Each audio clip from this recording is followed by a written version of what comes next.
Scott Beatty. They call me the Trail Snail out here on the AT. And I've been about 1,150 miles so far. My name's Ryan Holly. My trail name is Flying Ryan. And this is the second year I'm attempting to do this trail. My name's Helen Devery, and I've hiked 1,150 miles so far, just over halfway on the trail. My trail name's Motoring Along. My name's Chad Eichen. I'm from Dayton, Ohio, and my trail name's the Sherpa. My name is Don McDougall. My trail name is Lightning Rod, and I've hiked from Springer Mountain to here, which is around 1,150 miles, I guess, so far. My name is Charles Mixon, and my trail name is Stumpy, and I'm from Atlanta, Georgia. My name is Brad Danielson, trail name Tree Frog. Started in Georgia, and I've gotten here. It's about, I don't know, I think about 1,100 miles or something, and hope to go all the way. My name's Jimmy Martin. My trail name is Jimmy No Stop. And I've walked this far all the way to Port Clinton, Pennsylvania, which is over halfway, and I'm very happy to be here. My name is Laurie Gordon, and I'm traveling under the trail name of Dr. Strange, which is very appropriate, I think. And according to this year's data book, I have hiked 1,263.1 miles. Hi, I'm Jay Lovell. My trail name is Jambalaya. So far I've got about 1,000 miles under my belt, and I'm hiking the AT, the Appalachian Trail. We're Mike and Jane Chapel. Our trail name is the Camels. We started close to 4 months ago, and we've hiked about 1,250 miles from Springer Mountain. My name's Ron. My name's Melissa Parker. And we're the Grist Mill Hikers, or the Gristies for short. And we've hiked also from Springer Mountain. And started April 6th, and we've come over 1,100 miles. My name is Karen Nichols. I'm the pastor of the Church of the Mountain in Delaware Water Gap. And we have run a hiker's hostel here for 15 years, and I have been here 4. Hi, my name is Robert Gerard. I'm from Manitoba, Canada, and my trail name is Gator. And the reason I call myself Gator is because I'm going south to Florida, and I wear gaiters all the time and a big green pack on my back, and I drink Gatorade all the time. Well, my name is Dick Moyer. My trail name is DM. That's the way I sign the registers. From Madeira Beach, Florida, which is a suburb of St. Petersburg. I'm Dan Bruce, and my name on the trail is Wingfoot. I'm currently doing my 6th AT through hike and have planned 7. I've got one next year already planned. And I've got about 15,000 AT miles and have seen about 8,000 through hikers in the last 7 years. And I've kind of seen what will work on the trail. My name is Dave Esposito, and they call me Ringo on the trail. And I've done about 1,200 miles. I'm from Connecticut. I'm Kathy Van. I live in Augusta, Georgia. We've been hiking the trail now, my husband and I, for about almost 9 years. And with this, we have less than 440 miles to go. So we're just doing it piecemeal, but having a great time with it. My name is Christian Paquin. I'm from Montreal. And my trail name is just Christian de Montréal. My name is Joel Allenbaugh, and my trail name is Moonshadow of the Trail Twins. And I've done, I guess, about 1,600 miles so far. Well, my name is James Inglet. I'm from Atlanta, Georgia. My trail name is Gons. I've traveled a little over 1,600 miles at this point. My real name is Pat Foreman, F-O-R-E-M-A-N. I took the trail name Walkabout, and I usually sign my name P with an A-T, as in Appalachian Trail symbol. My name is Warren Doyle. I have no trail name. I'm just plain Warren Doyle. I've walked the entire trail 8 times, which supposedly is the most that's been walked by any one individual. And I'm almost finished with my 9th hike. So I have a little bit over 18,000 miles of walking on the Appalachian Trail.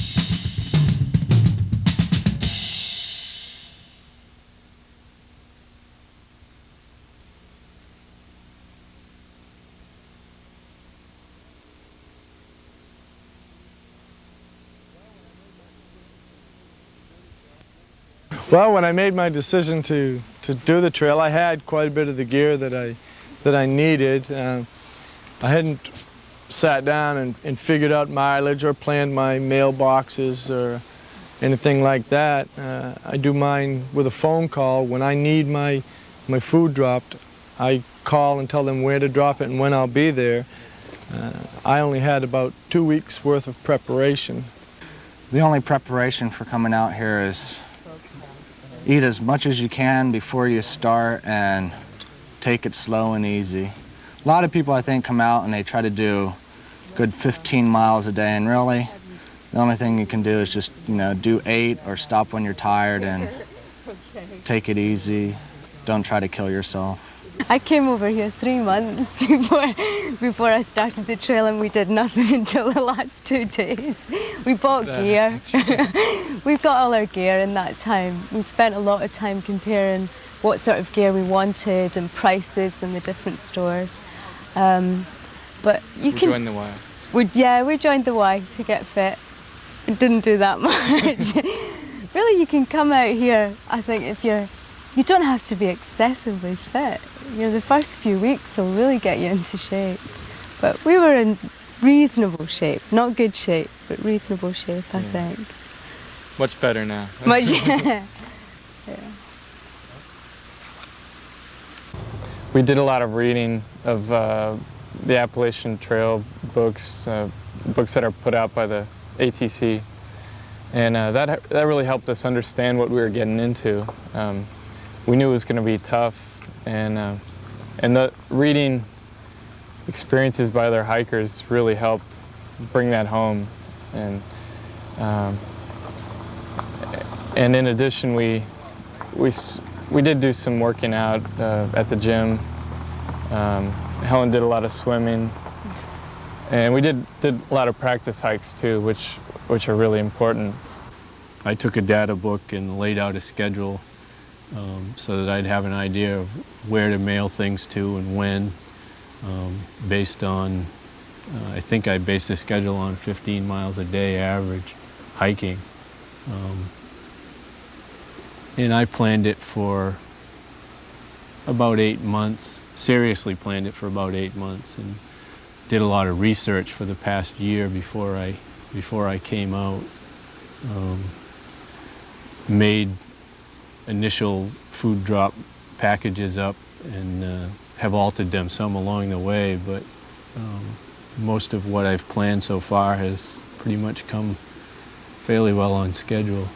I like to run, and I've always run, so I just kind of stepped up my mileage, my running mileage. I also worked out on a Stairmaster a little bit, but I don't think there's anything anybody can do other than actually hiking to completely prepare for the trail, particularly the start down in Georgia, which is pretty rough.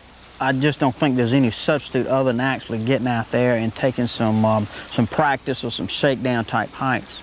If you got a good attitude, you don't need to prepare, really. I mean, as long as I figured if my pack didn't weigh more than 1/3 of my body weight, then I could survive. And it was just at exactly 1/3 of my body weight, and I'm still here. I bought my pack a month before I left. I took it out on an overnight once. It was on level land, and I almost killed myself. I don't know. I really didn't prepare that much. I sent away for information from the Appalachian Trail Conference, got all the guidebooks and the data book and the Through Hiker's Handbook, and I read through them, not the guidebooks. I guess what I did with the data book was I went through every day. I went through and decided where I would stay every night along the way. And if you look at it now, I don't know if you can see all the little dots I have, but it's kind of funny. It's kind of humorous as to where I thought I would get early on in the trip. And even now, I have myself down for like 30-mile days. I'm glad that I didn't prepare my mail drops and package them all up and tape them all the way through to Maine, because there was a lot of stuff I had in my mail drops that I didn't need. that I didn't want, that didn't taste good, that was too heavy, that was just ridiculous to have. I had a rice mix, short grain whole rice, lentils and barley, and I think I had like 3 pounds of it in every mail drop, and that stuff goes a long way. So anyway, I'm glad that I only did my mail drops up to a certain point. Then I knew what I needed, and then I've been able to tell my parents what I need, and it's worked out pretty well. I bought insurance, Blue Cross. I never, ever in my life would have thought of getting insurance, but I thought that that was kind of an extended hike, and like anything could happen. And if you get into a hospital room here in the States, they say it's like it could be $400 or $500 a day. So I found that that insurance probably would be something to have, and I've used it already once. I've had severe weight loss problems, and diarrhea, lightheadedness, dizzy spells. I got into Lee and I got checked out, and I'll have my results in a couple days. But I think it's probably just fatigue from pushing myself and stuff. But I found that insurance is very, very valuable.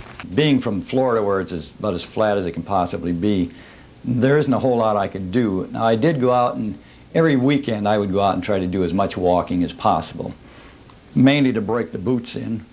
For mental, I know it's not a publicity, but I did bought 5 Million Steps.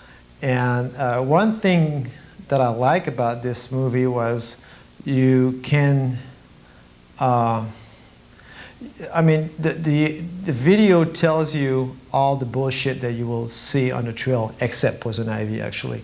And I mean, I know when I left how much I will suffer. If you're running to get in shape, you're working different muscles. You know, the only way to prepare yourself to carry a 50-pound pack over mountains is to carry a 50-pound pack over mountains. You know, you can't really do anything to substitute for it. You know, I mean, you kind of got to kind of do it.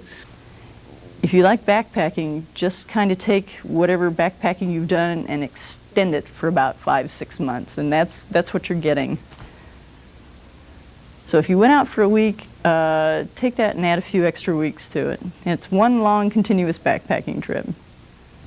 And I hate ups. I don't care what anybody says, I hate up. I hate walking up. If it's up, I still hate it. I'll never learn to like it, but I'll do it.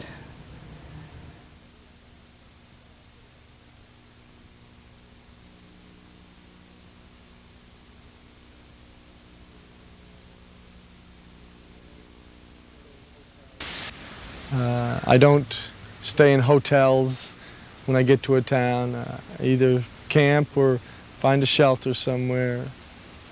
I do have a bad habit of staying in towns too long, but it's always in a hostel or something. It's pretty nice. Beer and pizza seems to be the big expense, but it can be done on a lot less than $2,000. At the moment, I'm going about $800 every 2 months, so $400 a month. That's just for living expenses, and that's what I had been bargaining on. I'm probably spending a little bit more than that. I worked when I graduated from college, I worked for 2 years and saved up during that time. So I've probably saved, I've got about $4,000 to $5,000, but I don't want to use it all. That's just in case. And Chad, you're about the same. We both worked until we came out, so we had enough money saved. But I think you could do it on about between $2,500 and $3,000, depending on the amount of time you spend in towns. That's where we spend That's where we spend our money. You don't spend anything out here, but as soon as we get into town, you can blow $100 easy. It's gone. You go to restaurants and you go to hotels and things like that, and your money just floats away. I generally plan on spending about $5,000 or so. I'm of the opinion that I ought to be able to indulge myself after a week or so, sleeping in the woods and roughing it and all that. I ought to be able to indulge myself. Therefore, when I get close to or have the opportunity to stay at a motel or a lodge or whatever, I take advantage of it. It's fairly expensive, but you know, I feel like it's justified. I feel like I kind of deserve it after all those miles. But that does run up the cost excessively. I don't think that, in my opinion, that what we're doing over 6 months by and large is less expensive than the normal standard of living in town. So I'm not concerned with spending, you know, that extra money to, you know, for a few luxuries. Because we were in one town, I got escargot, I got Guinness Stout, I got, you know, everything I could possibly think of, and you also eat twice as much of it, so you end up having, you know, this gigantic bill at the end of every town you go to. It's been told to me that outside of gear, you should expect to pay $1 a mile to hike the Appalachian Trail. And I think that's wrong. And I've learned the hard way. I'm going to be broke by the time I'm done this. Gear and everything, I'm not sure because I had some of the stuff beforehand, but all the gear I would say costs between $700 and $1,000 for me, probably. And then hiking just the food you have to pay for. You have to think of the food you have to pay for that you eat on the trail, the food that you eat when you get in towns and restaurants, the lodging, the hotels you have to stay in, the film that you buy, the film that you process, there's so much, you know, the extra things that you're not ready for. Believe it, you're not going to be ready for it. You know, you're going to have some gear that really is worthless out on the trail, and you need something else, and you have to pay for it. I mean, I guess you could rough it and do without it, but if you want to have a good hike, you're going to need it, and you have to shell out the extra money for it. I think for me, it's going to cost me this year, or this hike, between $3,500 and $4,000, and that kind of makes me upset because I wasn't ready for it, and I thought I'd have a little extra money left over, and I'm not going to. I'm going to have family pick me up in Maine and take me back. I know some people hitchhike back from Katahdin, but by the time I'm done, I'm not going to want to hitchhike, and I won't have money for a bus. Really, I mean, I'm going to my last dime and penny, and I think I might even have to borrow some money before I'm done. A lot of people will bring credit cards. I have a credit card and a debit card for the automatic teller machines. And most of those teller machines are on national networks, computer networks, so you can usually always get cash. You can have somebody wire you money. I carry a little bit of green stuff too, in addition to the credit card. That is something that should not be a problem because you will plan for it. If you don't plan for it, then you should go back and think about your whole trip because, again, like it or not, you know, it's nice to think you're out in the wilderness, you don't need money, you don't need blah, blah, blah. Fact of the matter is you're going to need some cash along the way. One of the things that I think I would like to suggest to hikers is that when they're thinking about money on the trail, that they seriously consider carrying traveler's checks in very small amounts, or that they carry a money access card that has lots of Plus or Cirrus or other kinds of ways that they can access money. The one thing I would say is not to carry cashier's checks, not to carry money orders. What we've been finding is that the banks just simply will not cash them. And so we have a lot of hikers who get here who have not been able to cash checks and have no money, and that becomes a really serious problem for them. And I carry traveler's checks, so if they would get lost or stolen, at least I can get them replaced. And as far as financial planning, I plan on doing 90 cents a mile. So if I do long days, then I can kind of splurge and go and have a shower somewhere. But I've very seldom gone into town to shower or whatever. Some people, they stop at every hostel they can, every church they can. I find that I take a shower on the average about once every 2 weeks, but I like to go swimming. I usually wash my clothes in the lake or whatever I go swimming with them. I probably am not one of the best smelling hikers there are on the trail, but I find that I've been getting by pretty good. Here's my traveler's checks. I started out with about $200 in cash and $1,000 in traveler's checks. And these are $50 denomination. I haven't had any problem cashing that size traveler's check. Dealing with banks, try to avoid it. Get cash and traveler check, that's it. I ran out of money. I worked full time while I was going to school to earn the money, and after equipment and everything else, I came on the trail with probably $1,000. And you know, what they say is $1 a mile, and I think that works out about right, because I got about halfway with my $1,000, and that's where it ran out. And I'm just lucky to have support at home, you know. I get some food drops here and there and get a little money here and there from different relatives, and that's pretty much what's keeping me going.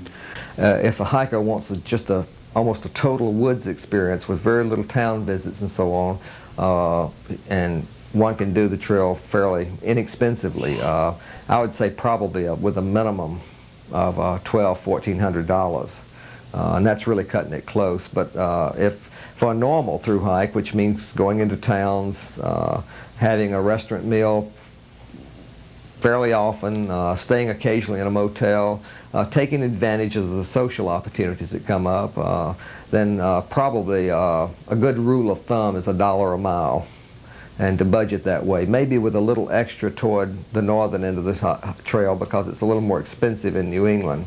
But as a general rule of thumb, $1 a mile. And that does not include, of course, equipment or travel to and from the trailhead. But on the trail itself, I think it's safe to budget $1 a mile, and that's good as also planning where you need money. But then, of course, with the guidebooks and the through hikers books that are available, one can plan a little more closely as to how much in each town. And of course, that would depend on lodging and how many days a person plans to stay in a town and that type of thing. But it's not an expensive trip in terms of a 6-month vacation. But I personally would recommend a minimum of $2,200 for the trip, unless one wants to go a little more Spartan, and it can be done. But most through hikers find that they enjoy the social aspects of the trail. That means having an occasional restaurant meal, having a few beers or whatever occasionally, and that type of thing. And that adds up. And I found some people really getting bummed out on the trip because they didn't have that few extra dollars here and there to take part in some of these activities, and they began to feel they were a little left out. However, I've seen a few individuals that did want that Spartan trip and didn't want any part of the social life, and they can also hike a little less expensively. There are other factors, such as whether you buy your food in bulk before you leave and mail it to yourself and that type of thing, that can vary the cost a little bit. But most people, like I say, will need around $2,200, and even most first-time through hikers spend even a little more than that, because there are opportunities that they will have one time and they might want to spend a few extra dollars. So as far as handling finances on the trail, probably traveler's checks are the single best method of carrying money on the trail. It's the safest, of course, and just about every place on the trail. I've never heard of a place that refused a traveler's check. A lot of people are, of course, using the MasterCard and Visa to get cash advances and things like that, and that's becoming more practical as we get more of the networks that will handle that type of transaction in towns near the trail. But it's still, most of the small towns, it's hard to get money, and so I would recommend traveler's checks. Traveler's checks, I think, I still would recommend is the best way to handle money on the trail.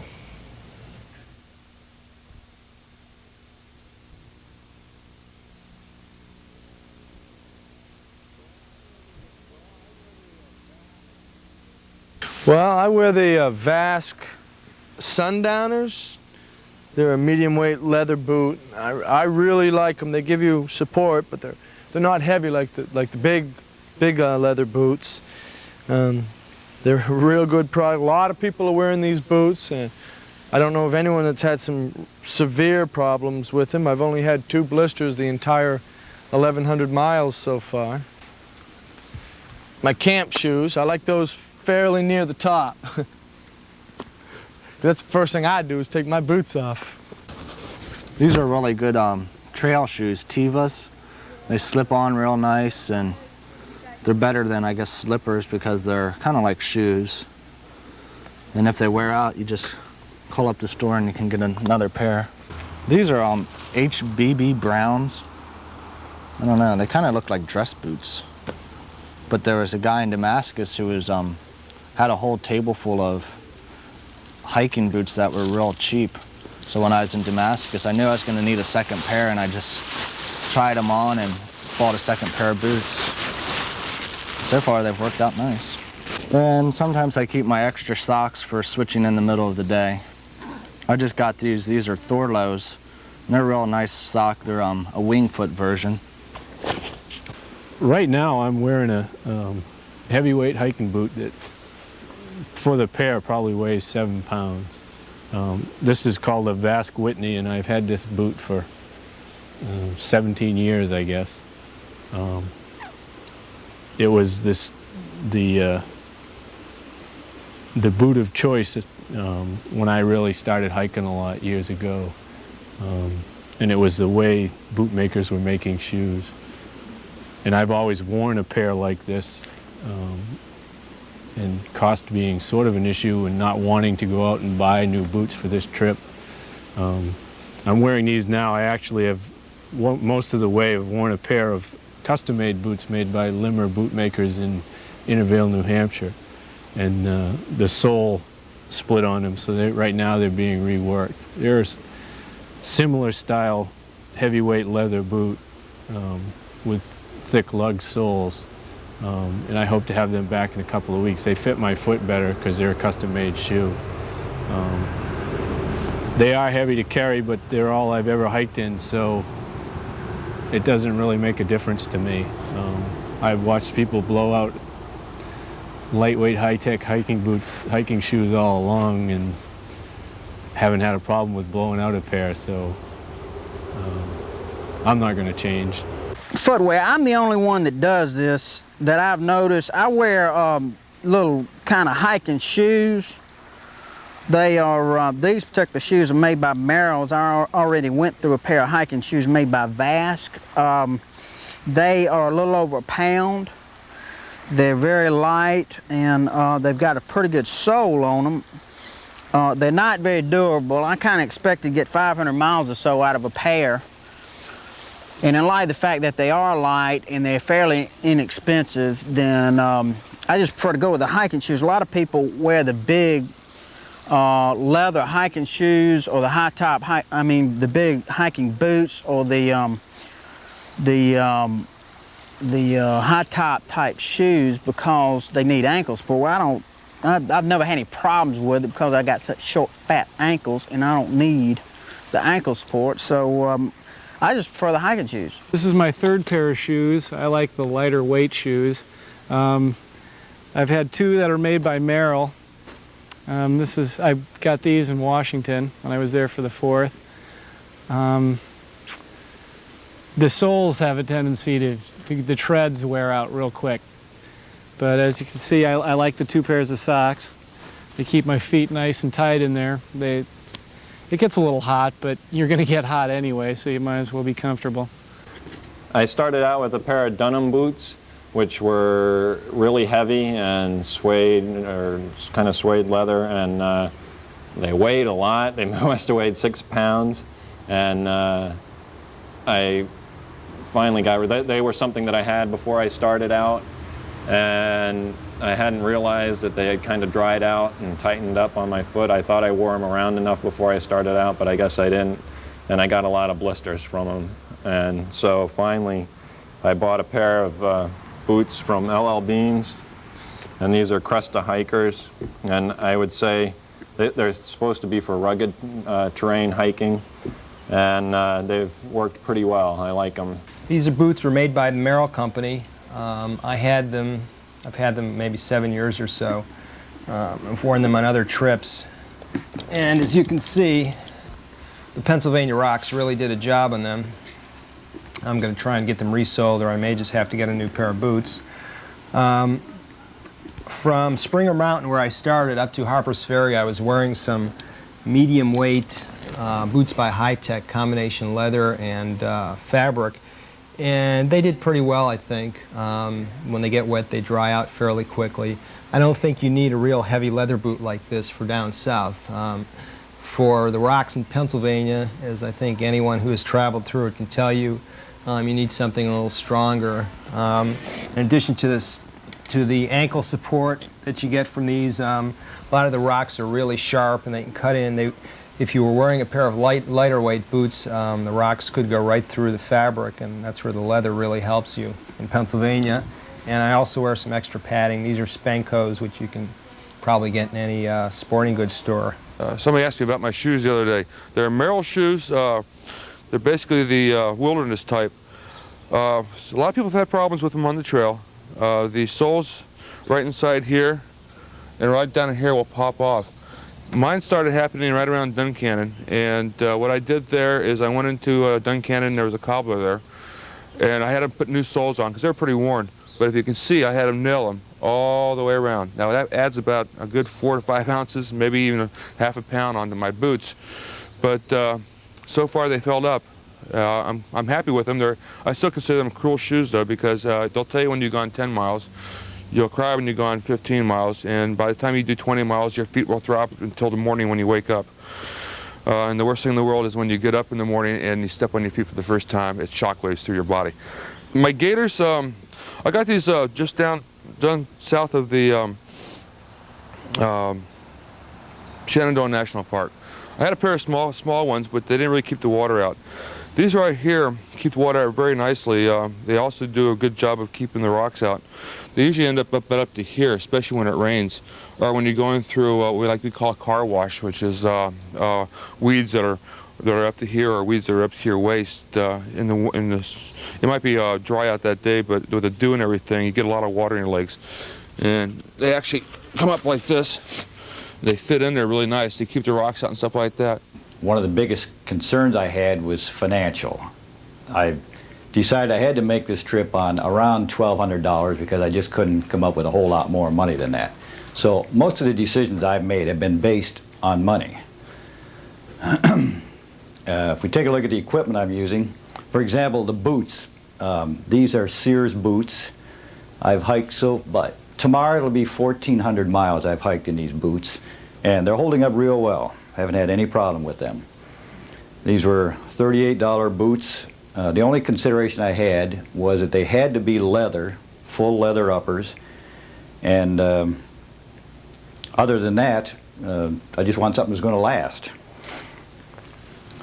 Okay, and as you can see, the soles are holding up real well. I don't have any kind of problem with them, but I do wax them a lot. Usually about once a week, I'll put some wax or some oil on them to keep them soft.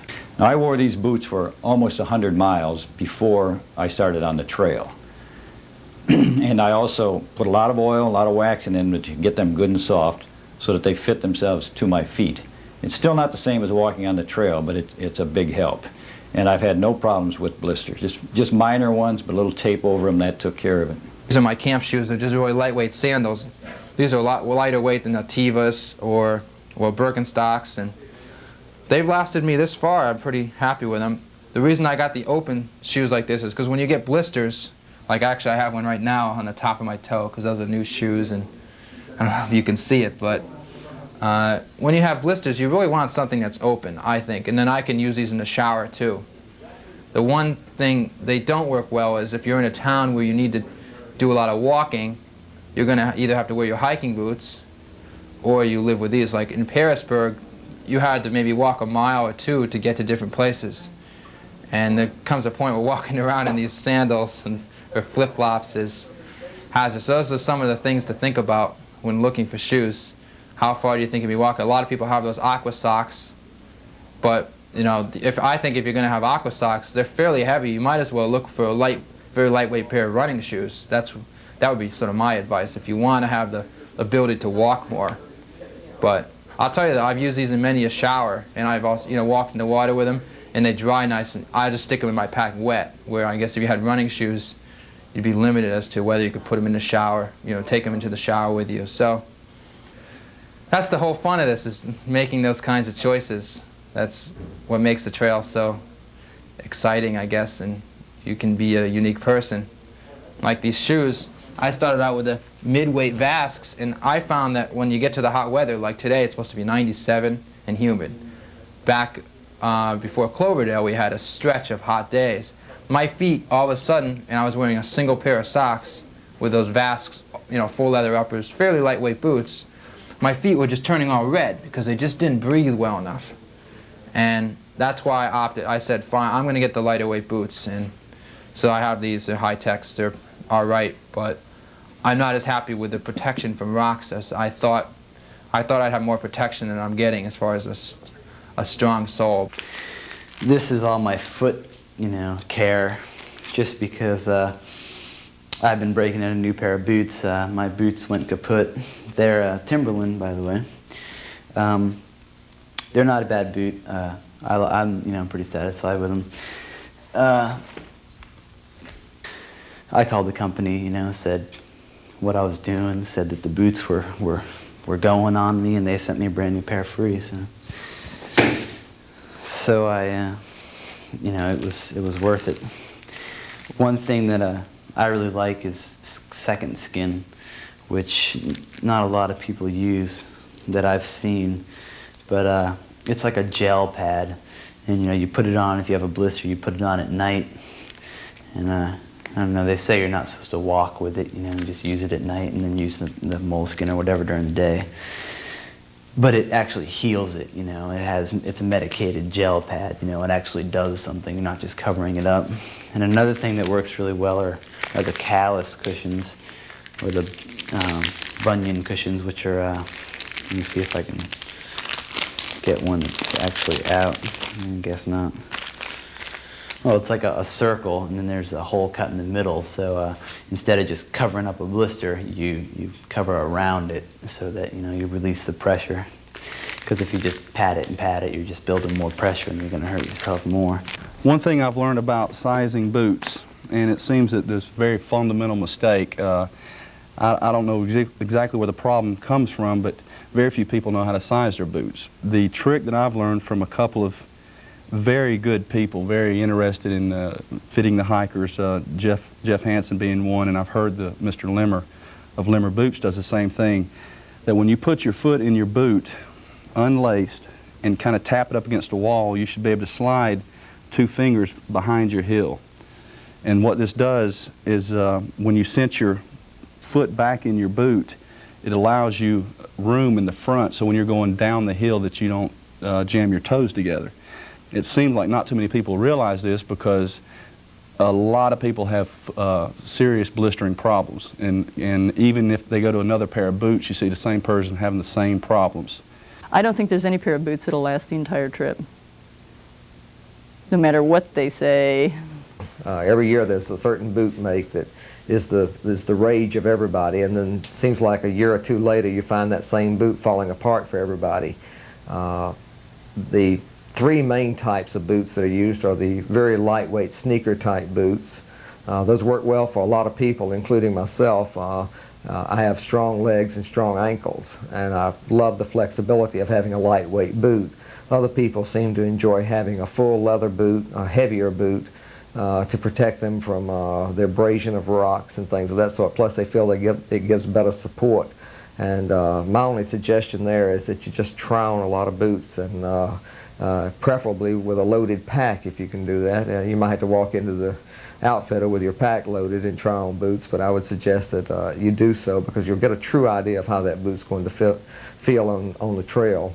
The important thing to look for in a boot as far as fit is to make sure that you have enough room when you are loaded, because your foot will spread a little bit, and to make sure that you have enough toe room, but also you want to make sure that the boot has enough support in the front so that when you lunge forward, as you will going downhill, you won't slide forward. You also want to make sure that the heel cup fits the shape of your heel, because if it rides high or low, it'll cause you problems. And all the break-in in the world probably won't correct that. The best thing to do as far as boots, breaking them in, is to get in them and walk and walk and walk and walk. There's no substitute for that. I know on my first hike I made the mistake of thinking if I don't use my boots too much, they'll last longer on the trail. Well, the boots went quite a bit further than my feet did on that trip. And I suffered with blisters in the early part of the trip.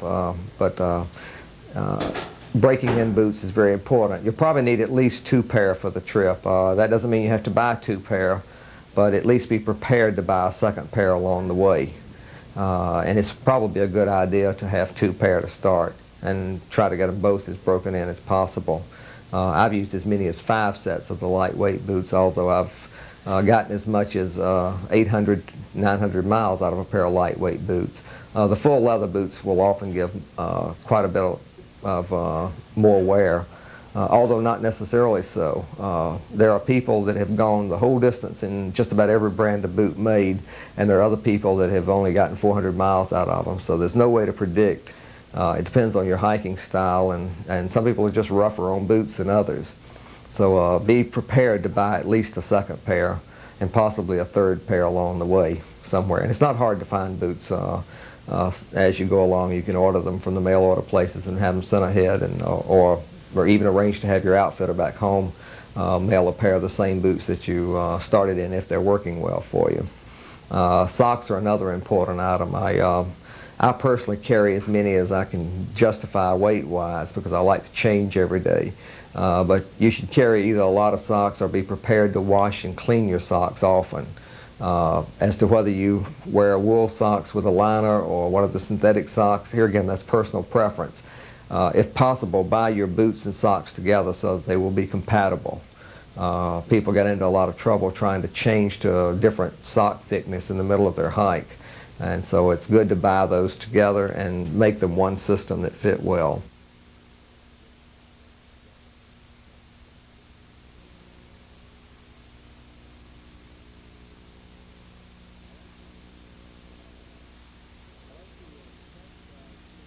I like the mesh bag because I can just pick it up and look through it. I don't have to empty it out or rummage through it. I keep my breakfasts in here. Most of the time I have a Carnation instant breakfast and a Pop-Tart. That's my usual breakfast. And I have peanut butter and tuna fish and cheese and honey that I keep in here for my lunches. This is my dinners in here. I also keep my powdered milk in here. I have Lipton. What I eat mostly is the Lipton noodles and sauce, or minute rice.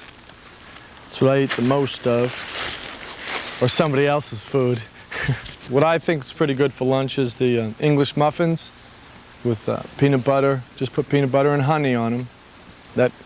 2 of those will load you down till dinner. I like to eat cereal in the morning, Cheerios, Honey Nut Cheerios, because they're you don't really add sugar to them and they're very light food. I just mooched some oatmeal off of people, so I've been eating oatmeal for a couple days. And just keep all my dinners in one bag and breakfasts in one bag. And lunch I usually keep on my side pockets here. I just added them this year. Last year I found out that I was digging through my pack so much that I put side pockets on them. And I keep my lunches and snacks in there, so I just go through that. Inside my pack, I've got my food bag. When we started out, we were carrying I haven't got very much food just now. We were carrying about 5 days worth of food.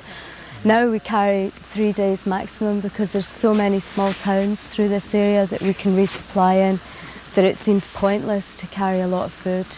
We have mail drops, perhaps not as many as everybody else. I think we have 11 through the whole trail. One every 200 miles, usually. And then sometimes we have too much in the mail drops, which we forward ahead to other post offices just along the trail. But I'd say generally we carry 2 to 3 days worth of food just now. There's not a lot in that, as you can see.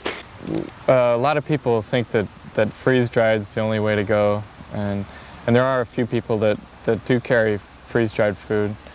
For us, it wasn't really an option because they're extremely expensive, and we've found everything we need at your basic grocery store.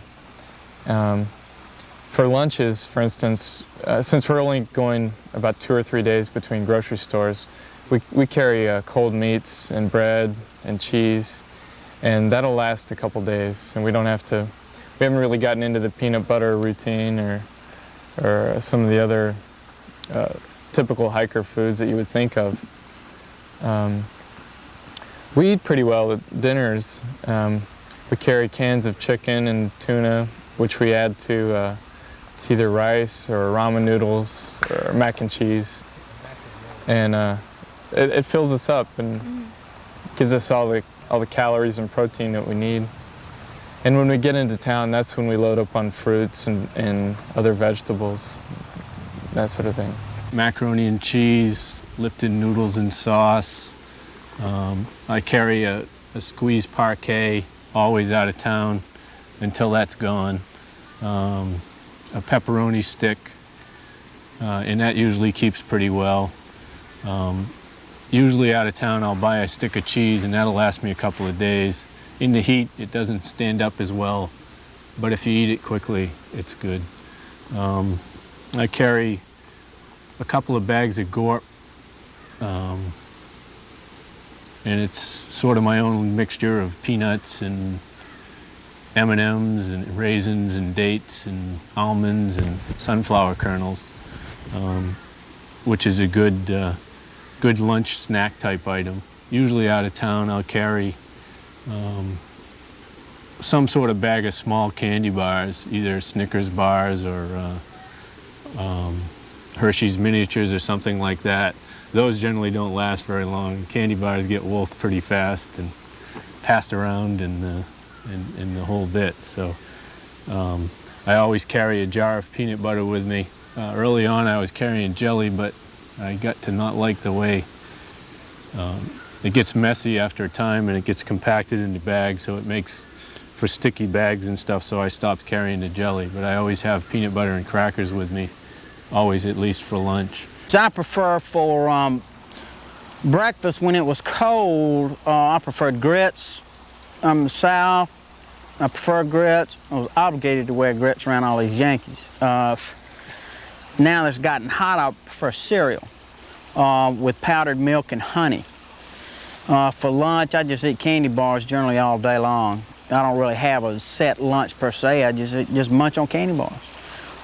Here lately it's been so hot, my candy bars are melting, so I'm into peanut butter now. For dinner, I go with, I prefer Lipton's noodles. They have a whole host of different varieties, perhaps a dozen different varieties, and they're pretty good and they're inexpensive and they're fairly easy to find in the grocery stores. And then I'll put a can of tuna fish or whatever in there to kind of spice them up and fill out the meal. It's a pound of butter and it goes really fast, and I need the calories, and I use more than I need in that's asked for in the directions, and it doesn't go bad. Sometimes I don't use a lot of butter and I'll have the thing out 2 weeks and it'll be in the sun. You know, I mean, it'll be a warm day and it doesn't go bad. I don't know why. Also a Citadel spread, which is peanut butter, equal parts peanut butter and powdered milk, and a little bit of honey and some bacon grease all mixed up, and they make a kind of a spread. You can make it any way, like thinner or thicker, and I would make it thick, and it would hold in a Ziploc bag, and I would eat that. And that was good for me to keep on the calories. It was pretty well packed with calories. Now I just can't get enough to eat after, you know, I just can eat forever. All you can eat food bars in towns and restaurants, they lose money on me. And it might be surprising because people keep telling me that that I look really skinny and I've lost a lot of weight. Well, I have. When I started out, I lost 15 pounds in the first month or so, and then I gained back 5 pounds. And now I've kept it around there. I weigh 150 pounds, and I'm 6'4", and I should weigh a lot more than that. I get all my food, at least the food that I don't yogi for tourists, at stores along the trail. There are quite a few people out there who pre-package a lot of food and have it mailed to them on the trail. I know Vegemite and Dr. Marmot from Philly are vegetarians. They bought a dehydrator and made themselves a couple hundred meals and are having them shipped to them at various points along the trail about, I think, every 10 days or so. I guess they left it with their parents or whoever and a schedule so they know where and when to mail the stuff. And back when I was hiking with them a bit in the Smokies, they had some leftover dinner, which they kindly gave me one night, and it was really tasty. I like a lot of vegetables, and they had made a dinner of lentils and maybe some chickpeas or something, and it was a really nice dinner. If I had planned my trip more in advance, I probably would have done something like that. As it so happens, I've been thinking about hiking the AT for quite a while, but the actual decision I made, I think, in March of this year, and I was on the trail 1 month later, so I really didn't have time to go into a lot of food preparation. I think it would have made the hike a lot nicer if I had. I've read that you need something like 3,000 to 4,000 calories a day at least. A normal sedentary person eats about 2,000, I think. You may need as much as double or triple that at sometimes, depending on how you feel, what the terrain is, and that type of thing. So I start off the day usually with some grape nuts. If I'm in a big hurry, maybe I'll just have a quick Pop-Tart or even just go out on the trail, have a little water, and then just head out. Especially if the shelter is crowded. You don't want to hang around and eat while everybody's getting ready. So sometimes I'll just push off, do a few miles, and then settle in and have some breakfast. I basically eat peanut butter for breakfast. I eat peanut butter for lunch with crackers. I eat freeze-dried food for dinner. And occasionally I carry fresh fruit. Fortunately, every 2 or 3 days or maybe 5 days you'll have a town that you can pig out on. And that's what you want to do. I've settled on some fairly basic meals right now. In the beginning, I carried a lot of canned food with me, tuna, some small cans of canned meat, things like that. But now I've settled down to where it's mainly oatmeal for breakfast. And as you can see, I start putting things into bread bags because it's easier to use them. And these seal-type bags, you know, where you run your finger across and seal them on top, they work great for about a week to 2 weeks, and after that they just quit working. So bread bags work out better as far as I'm concerned. So in the morning I use brown sugar and oatmeal. That's basically what my breakfast is. For snacks, I just can't get enough peanut butter and bread, and I combine that with cookies. So anytime when I feel like I'm a little weak, need something to eat, peanut butter and bread or cookies. That's basic. For lunch, it's either ramen noodles or like I say, peanut butter and bread. For dinner, I use almost any kind of pasta. It could be macaroni, it could be spaghetti, any kind like that. I just boil the water, drop it in there, and then I'll flavor that with different kinds of soup or bouillon. I've even used Sloppy Joe mixed in with that. I'll thicken it also with instant mashed potatoes. Let's see what else I have in here. That's basically it, soup and any different kind of flavoring that, you know, that spices it up a little bit and thickens it up. I can't do without coffee, so I use instant coffee in here. Carry vitamins, take vitamins every day. I guess it's supposed to be good for me, so I do it. Salt and pepper shakers, I had a lot of trouble with them spilling inside the pack, so I ended up getting 2 match cases, and salt in one, pepper in the other, and they work very well. Another thing is if you're into health food, right now there's not a lot of resources on the trail for finding, say, specialty health food items like vegetable protein. I have a lot of meal drops. So I solved the vegetarian problem by working predominantly with meal drops. We have people that have lived on ramen noodles for practically the whole trip. We have people that cook rather elaborately. We have vegetarians on the trail. And I think the best thing there to do is just to refer to some of the good hiking books and see the range of food. Go visit a grocery store and look at the things that are available, and then plan your meal from there. A lot of people will use freeze-dried. Others will use items strictly from the grocery store. Either one works well, just depending on your personal preferences and the pocketbook. I would suggest that you not buy all of your food before the trip. I've seen people just almost go screaming into the woods after their 153rd day of oatmeal, or in my case, banana chips. I used to love banana chips, no longer, because I ate them every day for 6 months, and now I don't care for banana chips anymore.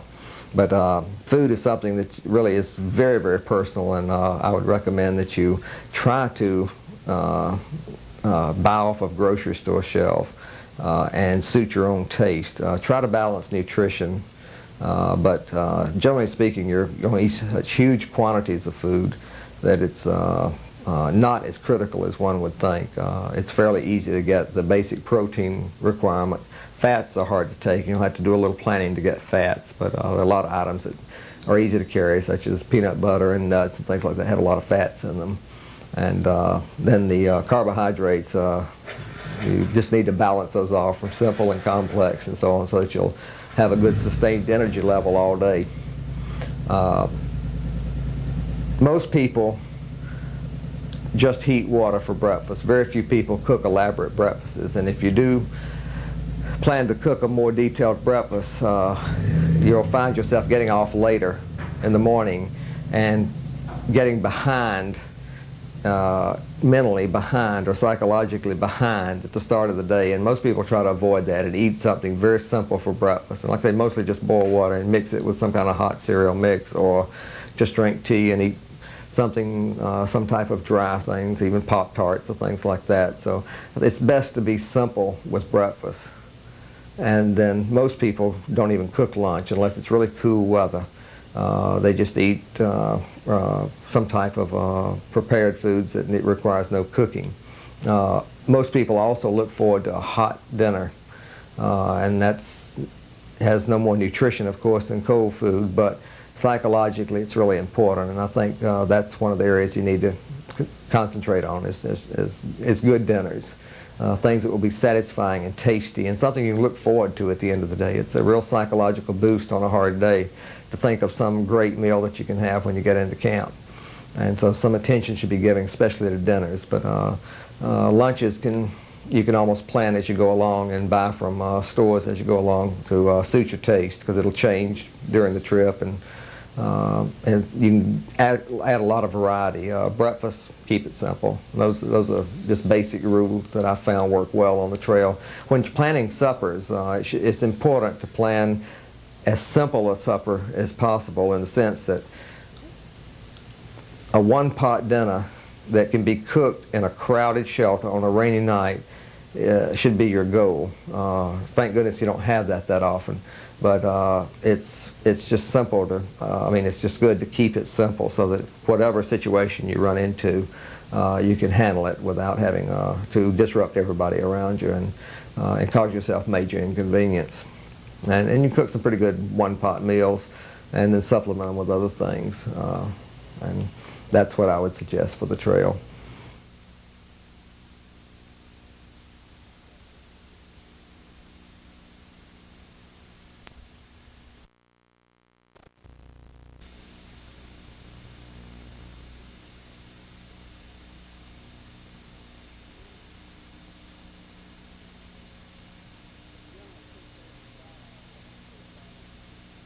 Generally, two schools of thought out here. One school of thought is to go with a little bit bigger, heavier pack and perhaps indulge yourself with equipment, maybe more clothes, more food, what have you. The other school of thought is to go lighter and a bit more Spartan with your equipment. Now, I subscribe to the latter school, where you go a little bit lighter. So I've got a real light pack. It's a Gregory ultra light pack. It's a little over 4 pounds. As I understand, it's one of the lightest packs on the market. And it's an internal frame, which generally internal frames are lighter. They are generally considered to be more comfortable. However, they make you sweat. The wraps on them they make you sweat a little bit more, and they're not as convenient to pack. But anyway, this is my pack. It's a, by the way, I ordered this out of a black and white catalog. All my friends out here give me a bunch of grief about the color of this thing, but I did not know. So that's my story, and I'm sticking to it. This pack has a top compartment that you access from the back here, and I kind of keep my incidental stuff, like my maps and my Thru Hiker's Handbook and my data book and toilet paper and my rain cover and candy bars that I eat throughout the day. I generally keep stuff in here that I need to access during the day, which avoids having to access the interior compartment. And the zipper for that is back here. Now, as far as water bottles, I don't drink that much water, so I just have 2 old Army canteens, and I also have the old-fashioned military cups on the canteens, which suffices my mess kit. They will hold whatever meal, whatever serving size I need, and they'll fit on top of a stove quite conveniently. And when I can carry them on the outside of the canteen like that, it saves room in the pack. And I have a couple of those. Now, inside the pack, I try to compartmentalize. In other words, I try to use ditty bags to contain whatever stuff I have, so I don't have a bunch of loose stuff in here. Another wrap, well, as I mentioned before, one of the wraps on the internal frame is difficult to load and unload. An external frame has compartments and what have you that you can access from the outside of the pack. Well, on the internal frame, you've got to go down through the top every time you need something. Anyway, what I've got here is I prefer moccasins. A lot of people prefer tennis shoes or flip-flops. I prefer moccasins for being around camp in the evenings. I have a 3/4 length Thermarest self-inflatable mattress. Everybody says, well, they prefer full length because they like to have enough length for the feet and what have you. Well, in my size and lack of stature, I only need 3/4 length Thermarest. This is a little pouch I have that contains my camera and letters and writing stuff, and also my medical stuff. I don't care, but some tape and some Band-Aids and some moleskin. I don't have a real big first aid bag or necessities. What I do have is in here.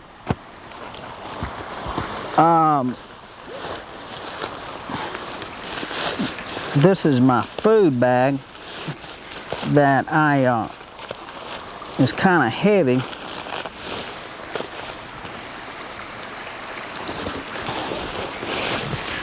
Because it's the first part of the week. And generally I'll carry maximum be 8 or 10 pounds of food. I prefer to buy food in whatever community or town I'm in as opposed to having food sent to me on my mail drops. I don't like to be obligated to a particular mail drop schedule, and I don't like to be obligated to a particular menu. I like to be able to vary my menu, and buying food as I go along the way allows me to do that. Now I use a Peak One camp stove, which is a popular stove, perhaps not the most popular, but certainly one of the most popular. It is it operates on Coleman fuel or white gas. This particular model can operate on unleaded gas, I understand. Some guys run unleaded gas through their stoves. I prefer this stove because it's a little bit heavier than most of the other stoves, but I prefer it because you can adjust the flame, and it's real simple. It's virtually idiot-proof, and you're talking to an idiot when it comes to these contraptions. So I prefer the Peak 1. Next I have my my sleeping gear. Initially I started with a zero rated bag, sleeping bag back in Georgia. I was back in April. And then I got a higher rated bag, a 35-degree rated bag, and then it got real hot. So now all I have is a little sleeping bag liner and a sheet, which suffices fairly well. Here lately it's gotten kind of cool, kind of nippy a couple of nights, and I've had to wear everything I'm carrying in order to stay warm. But I prefer this wrap because it's smaller and it's lighter. This is a little ditty bag I have from all of my, just my toothbrush and pens and cord and just what, flashlight, just incidental stuff.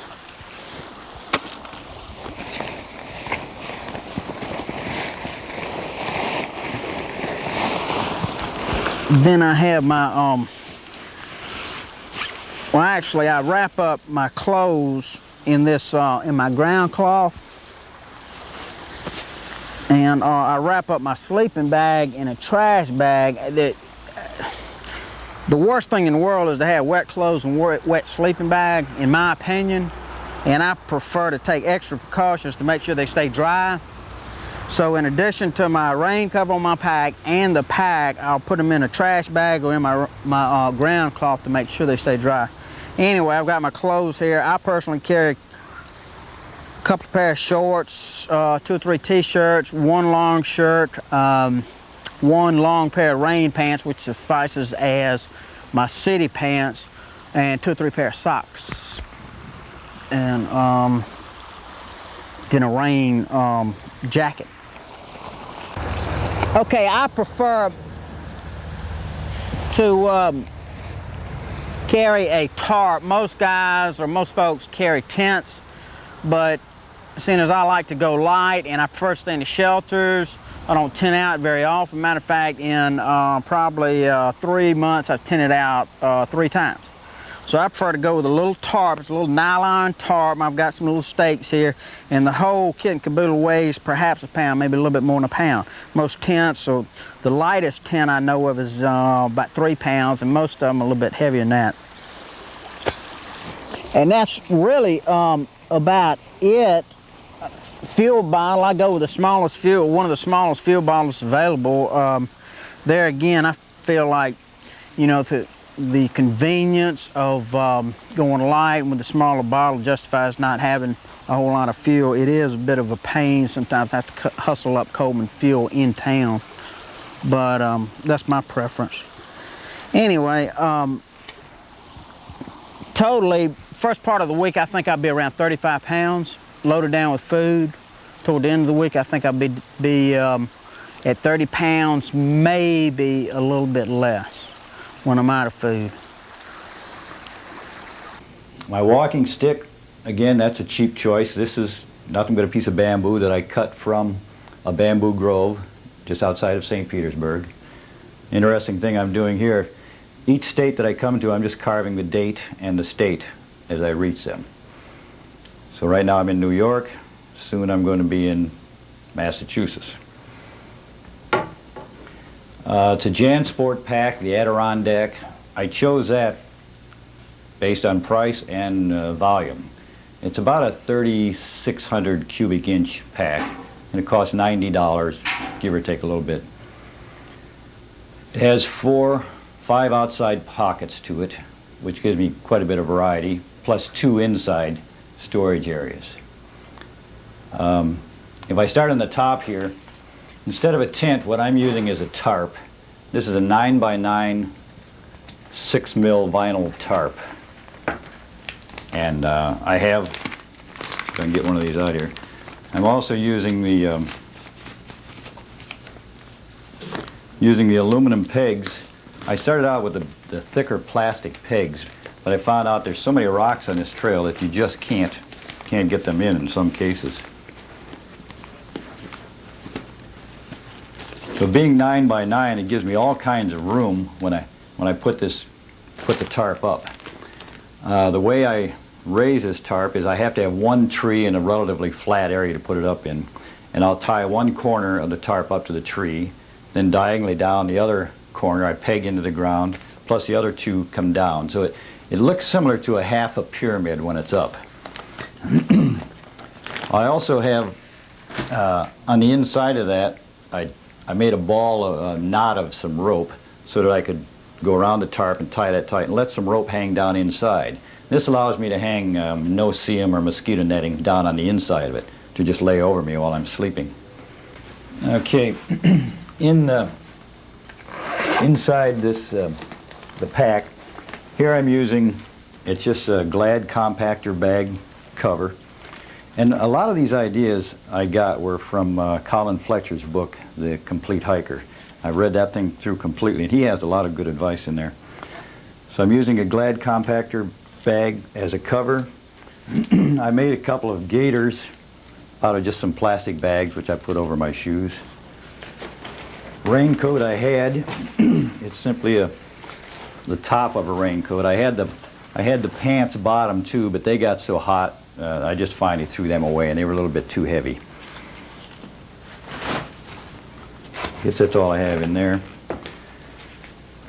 For water bottles, I just went to a 5 and dime store and got a couple of these plastic bottles here. I carry 2 quarts of water with me most of the time.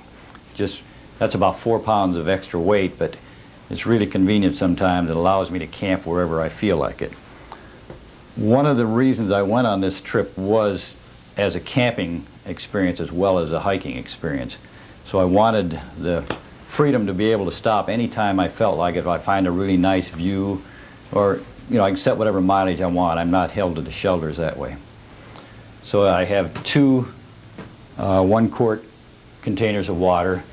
I also carry a pint of water right here. That's what I drink out of as I'm walking along the trail. And you can see it's just an old Hires root beer bottle that I've taped up, and I just snap it onto my belt. Lower compartments, let's see what I have here.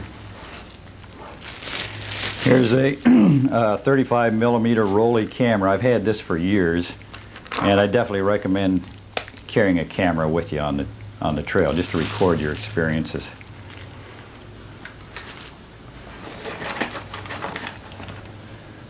A couple of extra batteries. Here's a folding scissors that I use quite a bit. You always need it for something. You never know what it's going to be. Lighters, I carry about 5 lighters with me, and this is all I've needed, and I'm 2/3 of the way through it, and it looks like lighters are going to be all I need to build fires. In this film can, I carry the slips of paper for traveler's check, so that anytime I stop somewhere, I'll stick this in my pocket in case anything were to happen to the traveler's checks. I have the proof that I had those within my pocket. Okay, that's that one. Carry a small flashlight. I don't do too much hiking in the dark, but it comes in handy at night. Boy Scout toothbrush, which just snaps in and out. Extra pen. This is a Polar Pure water disinfectant, and so far I've only used this, I would say, less than 10 times. One of the things I try to do is to always get water from a safe source. If I can't do that, I want to get it from a spring. Very seldom will I take water out of a stream unless I can see where it's coming out of the ground. And I haven't had any problem at this point. So I'm very careful to look for water coming up out of the ground so I know that it's fairly pure. And I haven't had trouble getting water.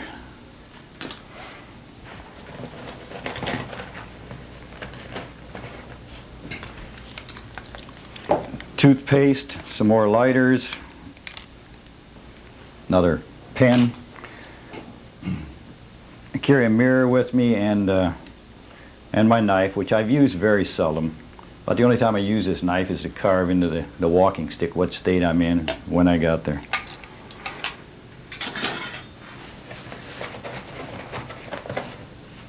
Here's a comb, nail clipper, Instead of moleskin or second skin, whatever they call them, I just use waterproof tape. And you can get this in almost any store, and it works really very well. Anytime I had something that felt like it was going to be a blister, I'd tear a piece of this off, put it over the top, and that would take care of the problems. This is a windscreen. Now, I made this windscreen myself just out of a sheet of aluminum. And you really should have a windscreen, because there's a lot of times when you're trying to light your stove or cook with it when it's just a little too windy. So you need something to cut down on the wind.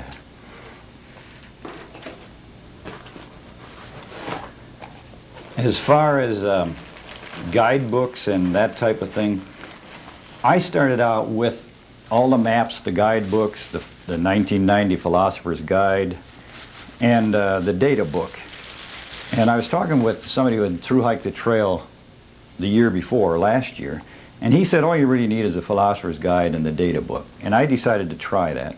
And I found that it worked very well, with the exception that there are certain times when I miss having the maps. So I'm going to have some of the maps sent back to me for the last 750 miles of the trip, because I think you miss a few things by not being able to see what's on both sides of the trail. But the Philosopher's Guide is probably one of the most valuable things I had. Now that's being superseded now by Dan Bruce, who's Wingfoot's new book, the Thru Hiker's Handbook. And the beauty of this book, or Dan's book, is it tells you all those little things you really would like to know. Where you can get off the trail and get something to eat, where you can get free lodging, overnight stays, where you can get pizza and beer, ice cream, soda, all those inside things that are really important to the hikers. And the data book is indispensable, especially in areas where it's hard to find water, because it'll tell you mileage-wise exactly where to look for water. It'll also tell you where to get food. Now, one of the things I decided to do on this trip was not to have food drop shipped to me through the mail. I wanted to be able to buy my food as I went, so I'd really be independent of where I was. And with the data book, I can tell when the next town is coming up, which way to go off the trail, and how far to go to get any food. And the Philosopher's Guide also tells you some of the good spots, some of the spots to be aware of. So you can very easily hike without having food drop shipped to you. By the way, I put everything I put into a plastic bag, because no matter how you try to keep your pack dry, sooner or later it's going to get wet. So anything that's of value to you, you should put inside of a separate plastic bag. This is just my the book that I write in every day, different things that happened on the trail. I've already gone through 2 of these, so. So it's one of those things you're going to look back on later on and be happy that you did. I have postcards here when I get in some spots where I have a really nice camp. I just sit and fill out postcards and just write about some of the different things. Some letters, different things that I've received, again in a plastic bag. Carry my money right here. I try to keep on hand in cash between $50 and $75 in cash. When I start to get below that, then I want to cash another $50 traveler's check. This is an extra spoon I carry. I have 1 regular teaspoon and 1 large spoon. That's all I use as eating utensil.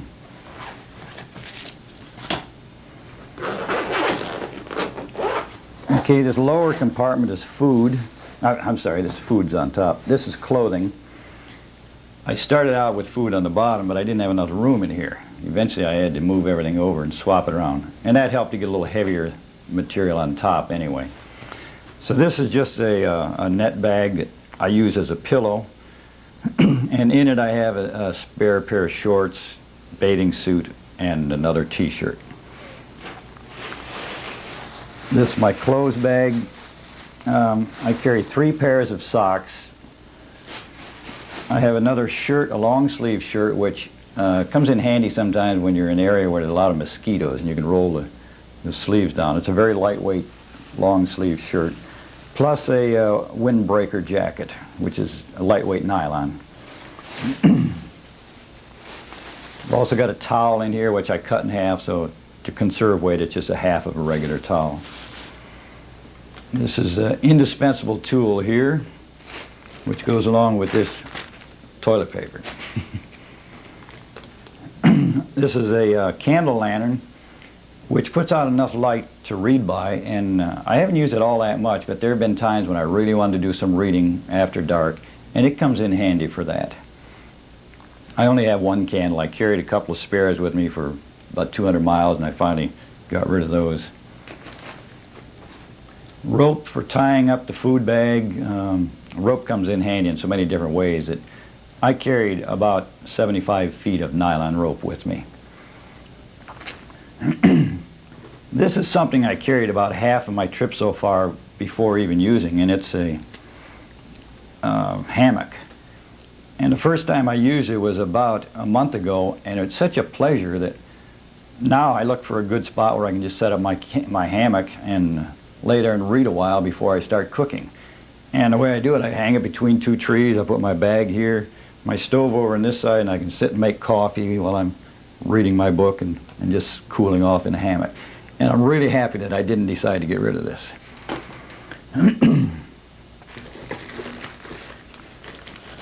First aid kit, which I haven't used a bit. Snake bite kit's in here. Mosquito repellent, knife sharpener, a few things like that.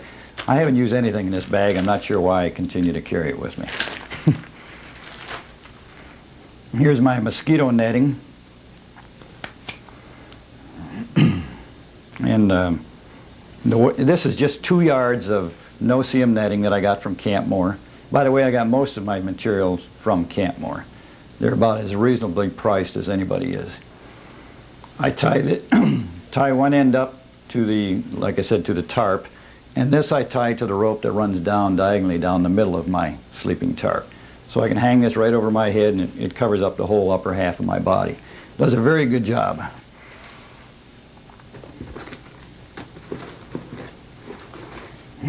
This is a no-seam hat that I put over my head sometimes when it gets to be real bad as far as the gnats and the deer flies. And that works out pretty well too.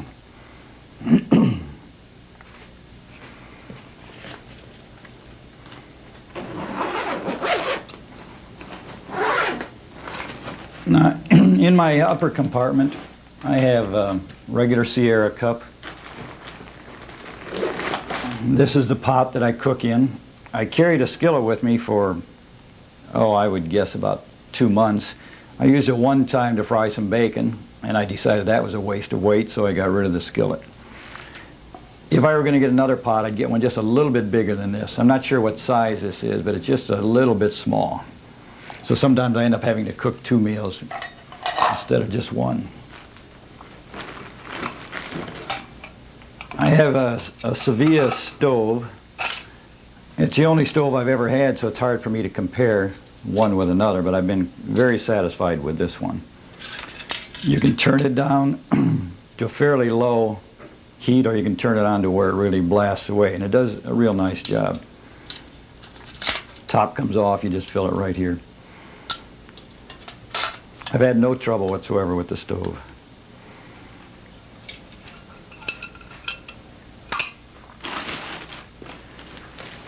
This is my fuel bottle. It's a 1 quart bottle. I noticed most people have a 1 pint, but the quart worked out pretty well because I only have to get fuel about half as often. Now, I've only had to get fuel, I would say, about 7 times so far. And, you know, I'm 2/3 of the way through the trip. Okay, here's my main eating utensil, pot holder. I have an eyedropper for starting my stove. You take a little bit of fuel out of the stove, put it in the cup around the middle, and then just light it, and that primes the stove.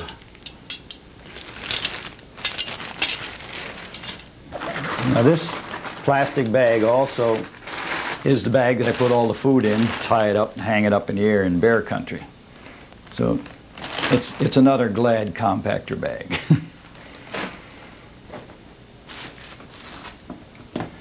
Here's a water bag. many times when you go down the trail and you have to get water, it'll be a long distance down the trail. So a water bag comes in pretty handy. You need to get 2 or 3 gallons of water, and it saves a few trips. This is one of those space blankets, which I've carried this with me the whole trip.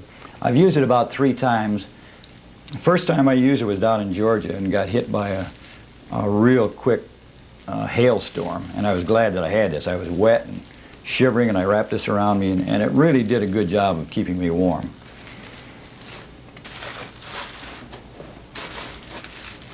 This is boot wax, about out of that, so I have to get a little bit more of that.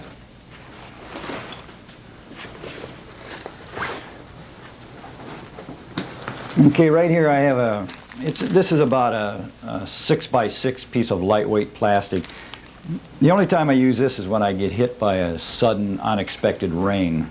And I'll just pull this thing out and just throw it over me and over the bag and find a good spot to sit, you know, and let it run off me. And usually in about 15, 20 minutes the rain's over, and then I can just, then I'm set to go and I'm still dry, rather than having to set up my tarp. And it does a real good job of keeping the water off me.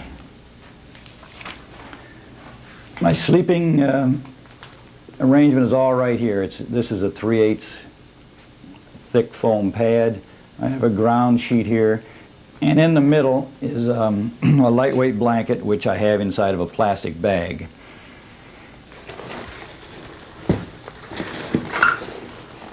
Now, I had a sleeping bag with me, which was it was a 3.5 pound hollow fill sleeping bag, which I carried with me, and until the weather got so warm that I just decided I was going to send it home. And it had been warm for about a month. Of course, the day I sent it home, it dropped down to 40 degrees that night.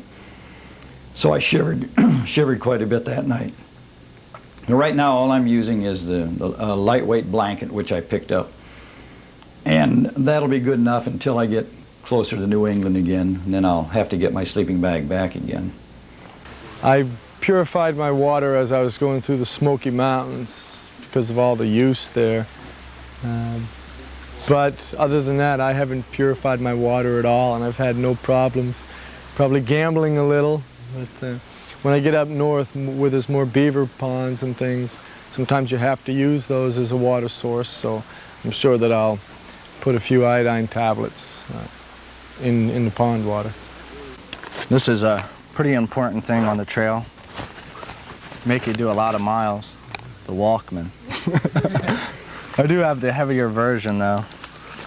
I have this for a towel. This is something like a pack towel or a chamois, but it absorbs water and then you can wring it out and it just keeps absorbing water. It kind of stays moist. It's real light. It's called a sports towel. And then I have far too many clothes. But this is my clothes bag. Here we go. Yeah, I've got a town t-shirt, which is the t-shirt that I sleep in, so it's the cleanest of them all. So I wear that into town as well. Books that I keep in here. I still carry a fleece. I have a heavyweight one, a Polar Plus, which I sent home. And we all went to DC for the 4th of July, so I managed to get to REI and I bought a lightweight one for now in the summer. Sometimes it gets cool at night, plus I like it. So this is a Patagonia fleece, and it's a lighter weight one. And then I only have one pair of shorts now, and they're canoeing shorts, I think. They dry really quickly. I have a pair of they're climbing trousers that I wear, and that's really just for when I get into camp at night to keep the bugs off my legs because I've been getting really badly bitten. And a couple of t-shirts like this and 3 pairs of socks. I don't wear liners either. I started wearing liners and I got a blister with them. A lot of people have found that they've had blisters with liners, and when they stopped wearing liner socks, they stopped getting blisters. In the other pocket, I've got my toothbrush and a pencil. I like this because you can can read with it at night. You can read with it at night, and you don't have to hold it, and you can angle it. It's a good gadget, yeah. You can cook dinner with it. And I have a Gore-Tex rain jacket in here as well. It's an REI Gore-Tex rain jacket, which is heavy, and I thought about getting rid of it. But if it's cold, it's good for keeping warm. And my latest acquisition, mosquito net. I've worn once. This thing is a fanny pack, and it just clips. Fortunately, it clips onto this pack pretty easily with a couple of carabiners. Sometimes we'll get into town and then want to do some mileage without our packs, so we can leave our packs at a motel or at the shelter, and then take off with these, and then get a ride back to where we started from. And that's a good way. A lot of people do that just to save some effort on some heavier or some more arduous terrain, and that saved us a lot of times. We've done some easy miles with just this pack. There's a number of different guides which people use on the trail. Some use them all. Some just go with the maps or don't go with anything and just follow the white blazes, which can be done. We like to be safe, so we carry everything. We've got, since we're in Pennsylvania, we've got the Guide to Pennsylvania, which gives really specific information on where the springs and roads are.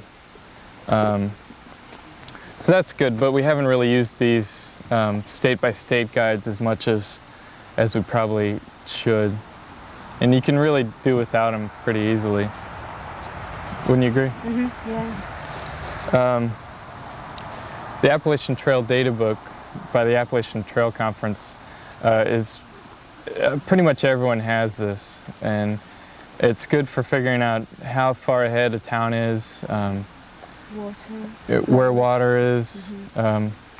It's a little more general than these specific guidebooks, but it's for the whole trail, and as you can see, it's not very big, so it's usually the most accurate yeah, of everything. that's right. It's the most up to date. So we carry that. And then we have the Thru Hiker's Handbook. This is by Wingfoot, who's hiked the trail a number of times, and it gives really good information, particularly when we go into towns, about where to find food and lodging, where to buy Coleman fuel, that kind of thing. They're really important things that thru hikers need to know. It sounds like a plug, but it's a really good book. And it also gives some interesting information about the places that you see along the trail. And then also we carry a set of maps, which is important. It gives, I don't know if you can see this, but there's a profile of the trail. This gives you a general idea of if you're going to be climbing or descending. And then the actual contour map, so you can really see what you're going to do. Because profiles tend to be exaggerated.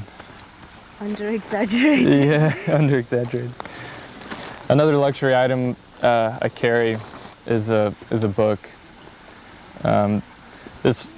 Due to limitations on weight, people really don't carry a lot of luxury items, but that's one of them. I carry a full-size 35mm camera with a telephoto zoom lens that also has macro capabilities, because I like to take wildlife pictures and zoom photos and all kinds of different type of photos while I'm out here. So it's a little bit heavier, and yeah, it's extra weight, but I enjoy taking the photos, and I figure that this is my only chance to do a hike like this, so I don't mind carrying a couple extra pounds of camera weight, because the photos and the memories will be there when I'm done. I carry a lightweight aluminum tripod also, so that when I'm in a position where I can take some wildflower shots, I have the tripod. Plus it's nice to be able to take, if you're out alone and you want to get a picture on a summit or of yourself against a nice backdrop, it's nice to have the tripod so you can take a self-shot. Again, it's another extra luxury item that most people won't carry because they're concerned about the weight, but I like to have it, and I've carried it this far and it hasn't bothered me, so it'll go all the way with me, I'm sure.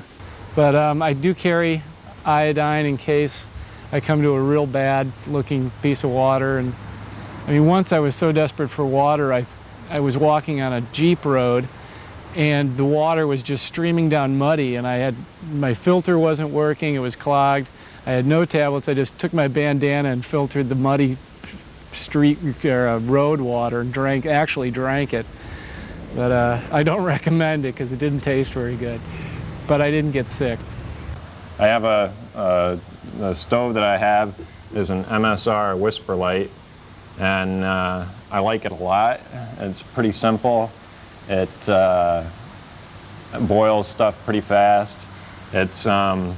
I haven't had any problem with it. It's clogged up on me once, and I cleaned it, and it worked fine again. The fuel, I have a 22-ounce fuel bottle, and that will take me, I don't know, like 10 days, and that's breakfast and dinner cooking. And one time I thought I was going to run out of fuel, and I was cooking on fires for a while. But I could have kept going with the fuel. I just cooked on fires just to be safe. I carry 2 quart bottles. I started out with 1 quart bottle and a canteen, a 2-quart canteen.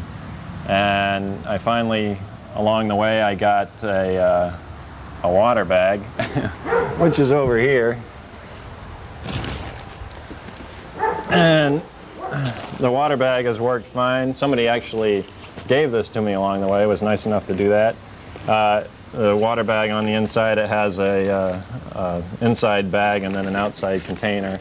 Has a handle you can hold, put on a nail, which is nice. You can hold it at different levels. It split on me when it dropped and it was full. It split open, but it's still held together fine. I use the water bag to get water out of streams and springs, and I fill it all the way up, and then I filter out of the water bag into my 2 quart bottles.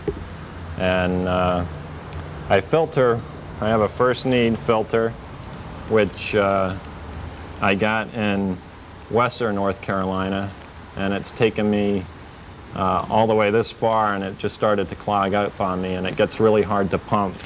It's got it did have a pre-filter on it, which I used until it clogged up and I threw it out. I'm going to get a new filter and a new pre-filter in this mail drop that I have here. But it still works. I know a lot of people don't filter their water. They say they don't bother. They just get water right out of a spring if it looks good. They say that they make sure that it looks good, it's close to the source. But I don't like to take any chances, and I started out with iodine tablets until I found out that they made me sick.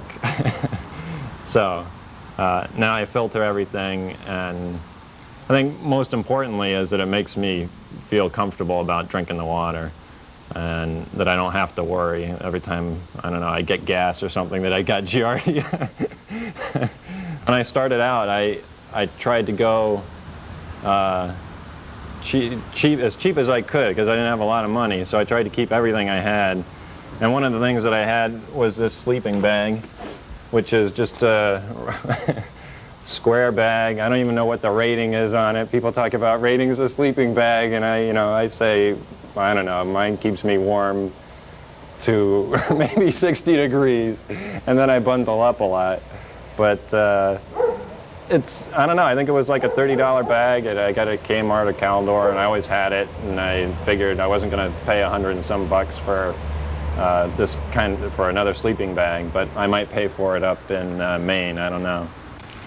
And this is my first aid kit, which has dwindled rapidly, and which I used a lot when I started out because I had a heck of a lot of blisters. I don't know what I have a cortisone gel cream for bug bites and poison ivy and stuff. I have the ever necessary moleskin, which I haven't used a lot of because, I don't know, my feet are pretty tough and callous now, but I still hold on to it because you never know when you're going to get a hot spot or something. And I have these sterile pads, which I've had since Springer Mountain, I've never used. I have alcohol prep pads, which were really good and helped a lot on my blisters. Some people carry hydrogen peroxide in a little vial, and that seemed to work well for them too. And they said it helped get in when a blister was punctured. It helped get in under the blister. I don't carry it. I have tape, 2 gauze bandages, and I have a snake bite kit, which I've been carrying for a long time. And I don't know why, just yesterday, after over 1,000 miles, I saw my first rattlesnake, and I just walked around them, and I didn't have to use my snake bite kit. But I still carry it, just in case. And I have some Band-Aids and an anti-fungus cream, which I haven't had to use. A lot of people have foot fungus problems, and also in the crotch area, they have fungus problems. I haven't had any problem at all, and I feel very fortunate. If I don't use it twice a day, I don't have it in my pack, except for my sleeping gear, which is my sleeping bag. And I do have one luxury item there, a pillow, a down pillow. It weighs a pound, it's worth it. Some people use their clothes to sleep on and that and this to make pillows out of, but I couldn't do it for the first month, and so I decided to bring my pillow along with me. Other than that, my other only luxury is I got a small little radio that I like to listen to for weather reports, and every once in a while, rock and roll up and down the hills. You gotta be careful though when you do that, because you can't hear the rattlesnake underneath your feet, which has happened one time before already on this trail, and I jumped 10 feet up and 10 feet to the left. But I do carry 2 quarts of water. In the dry sections here, I'll carry 3. I'll take the extra weight. That's about it. I do carry a tent. A lot of people don't carry them. The only reason I still carry mine is even though some of the shelters are pretty open, you get up there and there's a lot of bugs. A tent is a great thing to have to keep the bugs off you. My tent's about 4 pounds. It's a Tadpole North Face. I really enjoyed it. You can still sit up in it, but it's still small enough to carry around. Anything over 4 pounds for one person, I think is ridiculous. And I went with a Coleman pack. I'd met a few people on the trail that had this pack. This is what it looks like. Basically, the main feature of this pack is, and what makes it different from others, is that see how the frame bends like this, and they make it that way so that when it's on your back, the pack hopefully will it will sort of bend and have sort of a shock absorber effect, and it does. But I only notice it when I have over 50 pounds. So maybe the first day out of town, or if I decide to carry something, a luxury food item for a day, or recently I've had to carry like 3-4 quarts of water because of the dry spell. Then I'm liking this pack a lot. The downside though is that with the plastic frame, it is heavier than a lot of the plastic is just a heavier material than, say, the aluminum, so you're paying a little more in weight. There's a few people on the trail that have a stove like this. It's called a zip stove, and it's a wood burner, and basically it gets your pots dirty, and that's what nobody likes about cooking on open fires. But that's what it looks like. It comes in 2 pieces. It sits inside your pot. You put the bottom on like that, and then it has a little baffle here to adjust the flame, but I never use it. I just keep it out all the time. And then there's a button here. It turns on a fan under there, and that fans the fire basically, and you can hear it. I don't know if you can hear it running. I hold it near my chest here, but it's been good to me. It runs on a double A, get about a week of use out of the double A, and some people have had a few problems with them. I don't know. The quality control is so-so, but usually things are field repairable. You can buy an extra motor for it even if you are worried about your motor, but I've had this motor for the 1,200 miles, and I do a lot of cooking.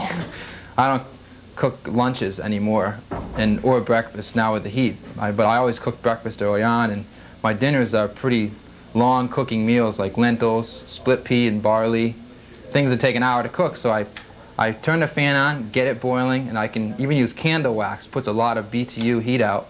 That gets the fire boiling. Once it's boiling, shut the fan off, look for coals or large pieces of wood that people like leaving around camp from old fires. Get it in there and walk away. That's what's nice. If you have to burn small pine, that's lousy because you can't turn your back on it because it burns too quick. I'm quite satisfied with internal frame. The only, I guess, big difference is the external frame. The internal frame, you've got your back right in the back, so all your sweat will get in. So the accumulation of 17 weeks of sweat will come in there and the smell stay there. So that's why yeah. I carry an ace bandage because, you know, I never had problems with my ankles or with my knees. You know, I was real healthy, real fit all my life. But you put this 50-pound pack on your back and you walk and you roll your ankle on rocks and you know, do this, do that, and you know, you're going to feel it after a while. Going through Pennsylvania, my ankle got sore after a couple days just from constantly rolling on rocks, and I had to, you know, bandage it up every so often just to let it strengthen up again. That's about all it takes. You know, your body gets kind of beat up and you give it a little bit of a rest, you know, or put an ace on something and it'll strengthen back up and you'll be ready to roll again. Well, when I started the trip, I started out with an internal frame pack, which I enjoyed very much. I started out a little heavy and I had a big pack. There were several things. There's advantages to both ends of it. The internal frame seems to be a little more comfortable. You have a little more center of gravity.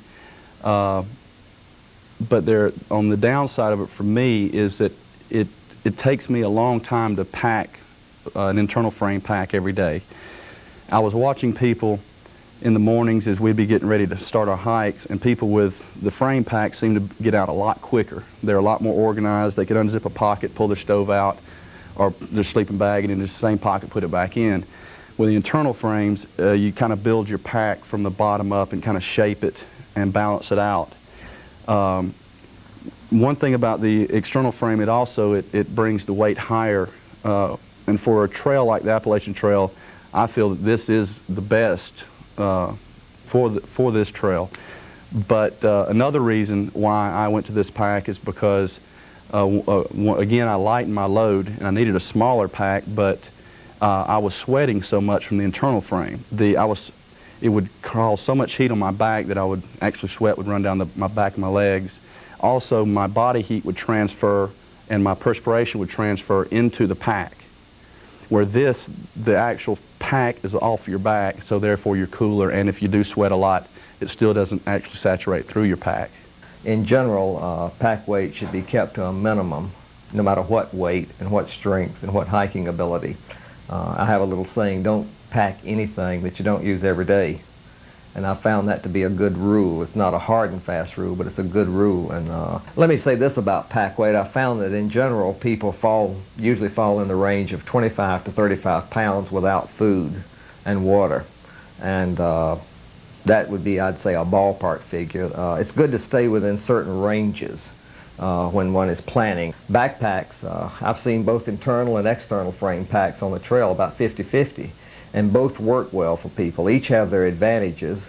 Generally about 10 to 20% of the nights is spent in a tent. And some people go through the whole trail only tenting a few times, and some have even done it with no times. Some even take tarps just because it's a nice, inexpensive alternative to buying a mountaineering type of tent. The sleeping bags, the same thing. The trip is generally cold on each end, meaning cold in Georgia and colder in Maine, with very hot weather in between. Both down and synthetic sleeping bags have been used successfully on an AT hike. I've used both with no problems either way. The secret is to keep a down bag protected, and same thing for a synthetic bag, but especially a down bag, keep it protected from the elements, and the easy way to do that is just to use a garbage bag inside your stuff sack. It's a little extra trouble, but you can go through the whole trip without having to worry about getting a down bag wet, unless your tent leaks, of course. Then you have other problems. But both work, and the secret there, like I say, is to get a bag that is sufficient for the coldest weather you'll have, and then possibly to get a warmer weather bag to use in the middle part of the trip. I certainly would use a sleeping pad as much for protection from the coldness of the ground as for comfort. But the two types that are seen most frequently on the Appalachian Trail are the self-inflating thermarest types of air mattresses and the closed cell foam pads. Both work well. One is considerably less expensive than the other, but bulkier. Here again, you have a trade-off between whatever qualities that you'd like to get. Thermarest is quite successful as far as durability, but so are foam pads.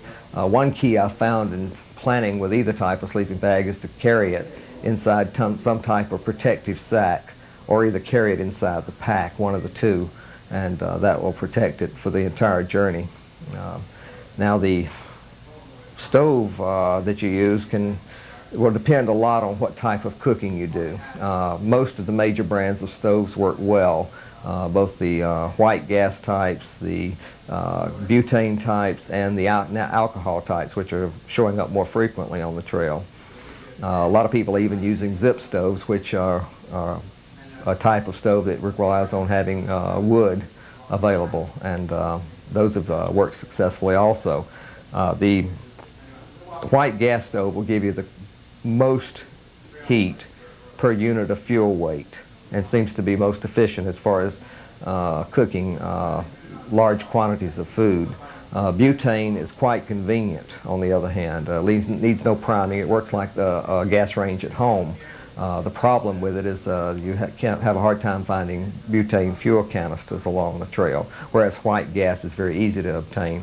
Alcohol is fairly easy to obtain, but here again, the heat output is not as great, and then a lot of people just don't like the simplicity of an alcohol stove. The zip stove has its advantages also, but it also has the disadvantage it creates a lot of smoke.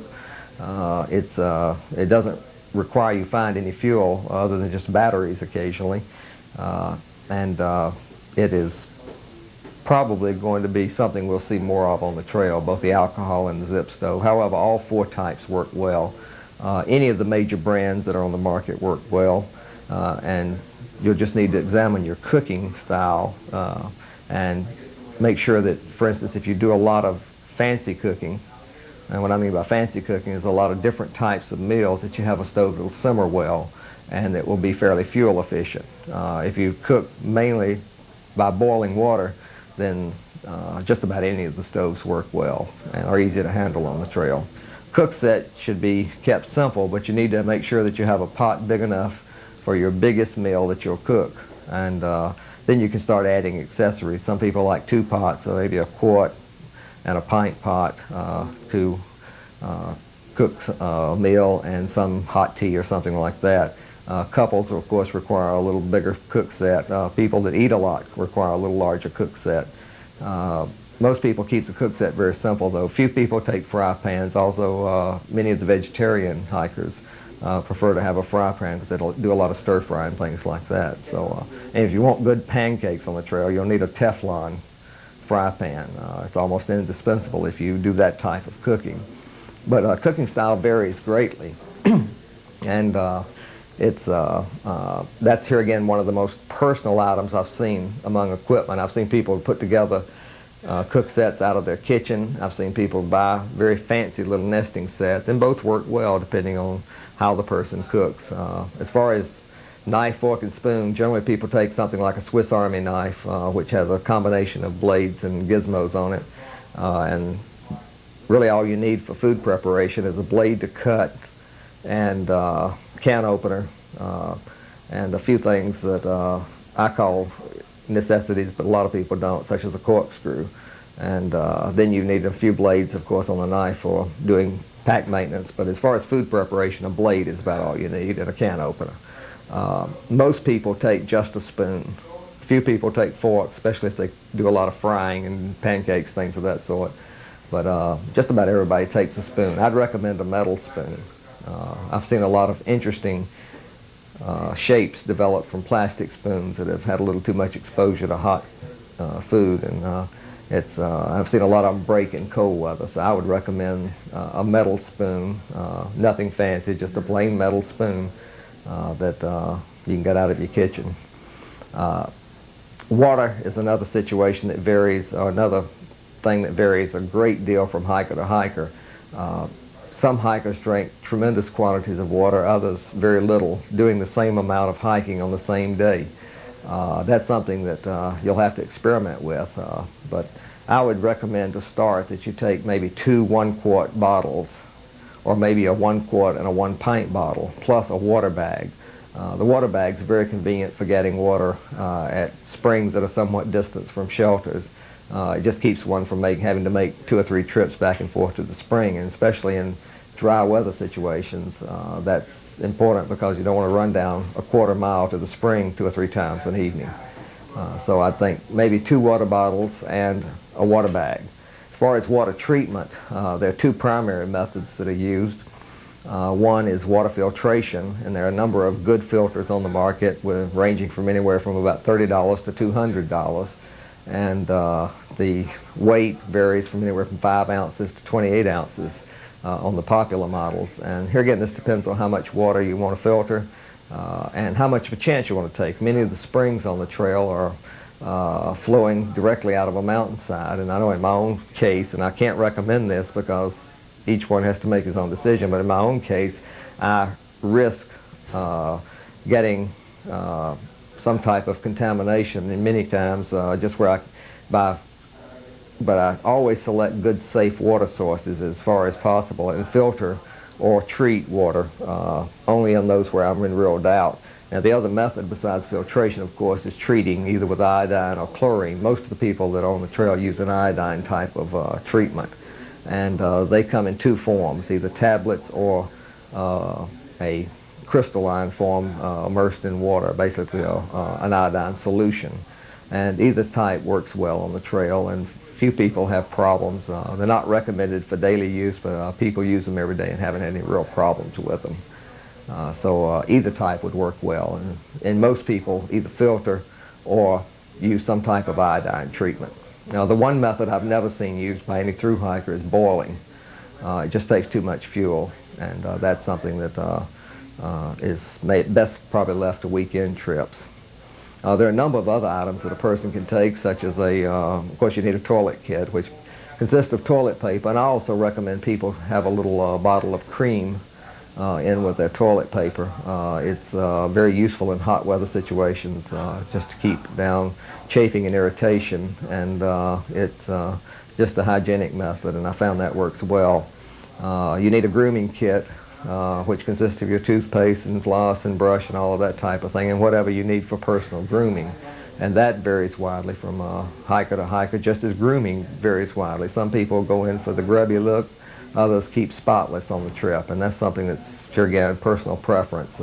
It is an advantage to your hike to keep as clean as possible because you can avoid chafing and other things that will endanger your hike. I've seen people actually have to get off the trail because of bad chafing, just where they didn't really keep as clean as they could under the conditions. But a grooming kit of some sort is good to have, and all of these little kits are good to have in separate little bags, whether you put them in Ziplocs or separate stuff sacks or whatever, just so that you can quickly get to them without having to fumble through a lot of things. I'd suggest a good first aid kit, but first aid is, you don't have to overdo it with a first aid kit.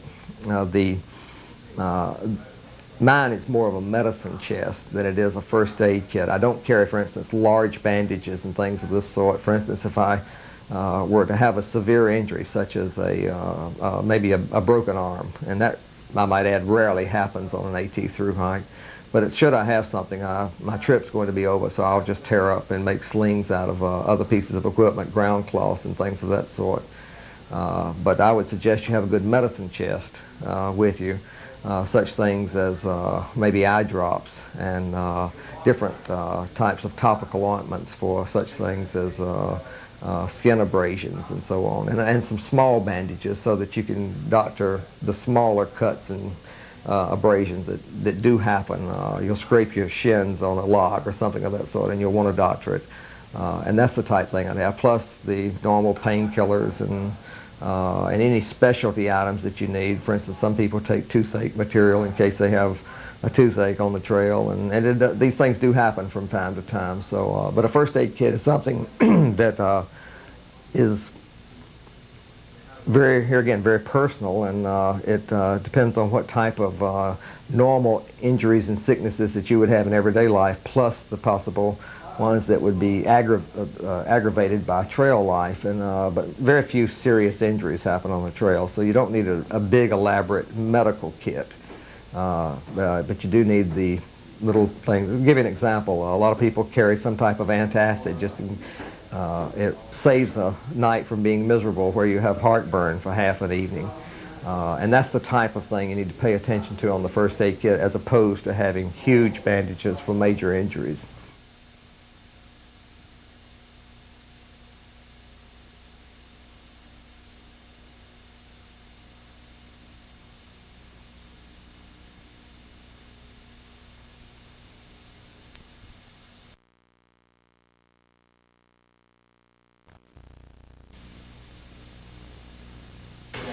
I always carry a little miscellaneous and repair kit, little spare parts for my stove and pack, flashlight, extra flashlight bulbs, maybe some extra batteries.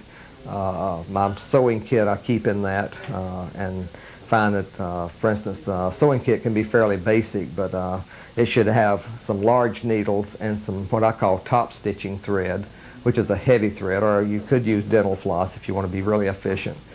Just so that you can do pack repairs. If a strap falls apart in the middle of nowhere, it's good to have the ability to sew it up until you can get into a town and replace it.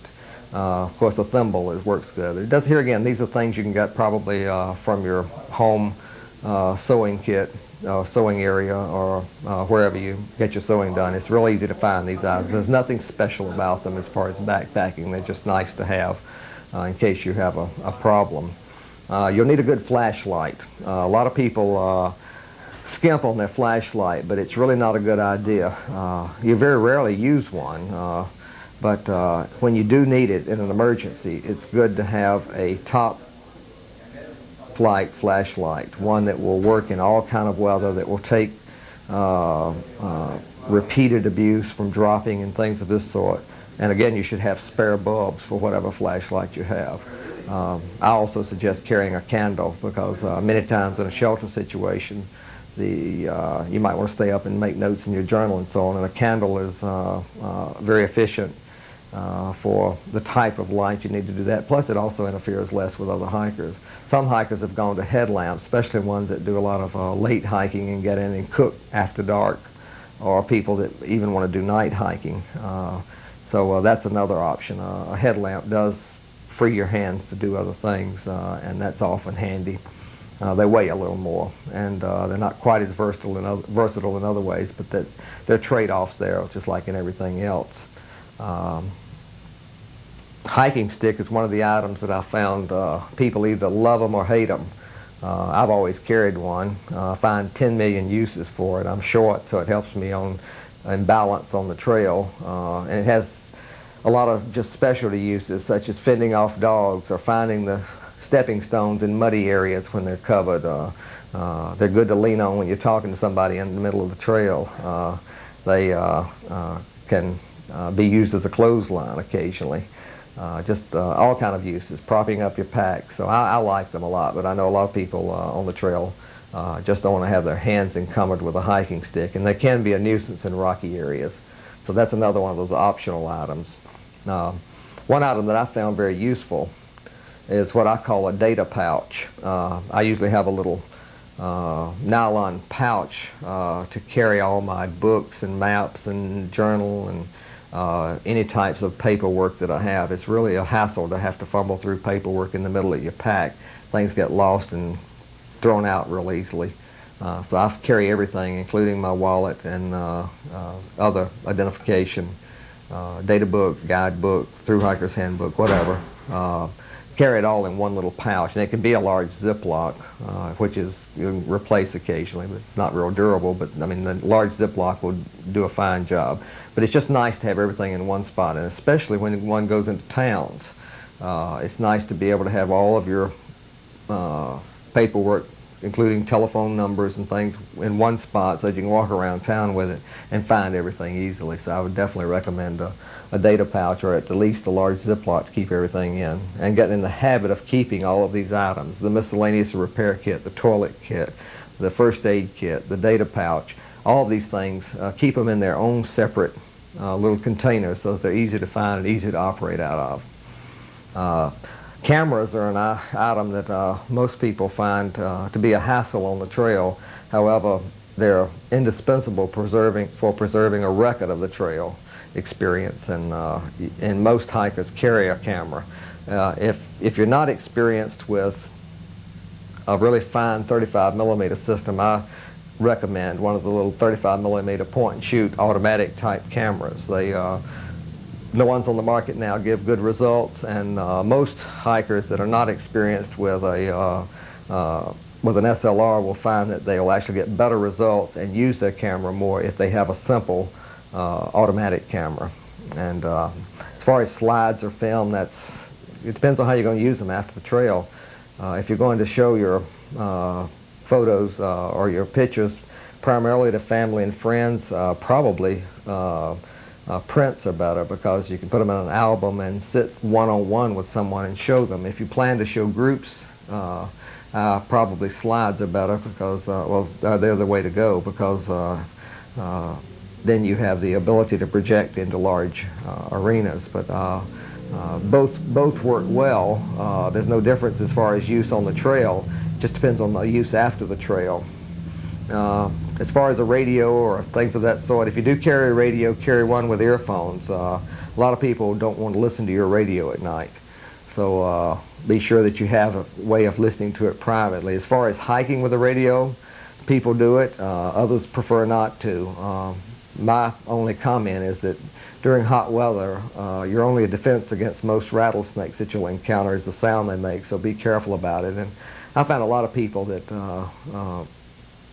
don't want the interference of the outside world while they're hiking, but I find the same people will enjoy listening to music or whatever in the evening. And one other use of a radio is a good weather source.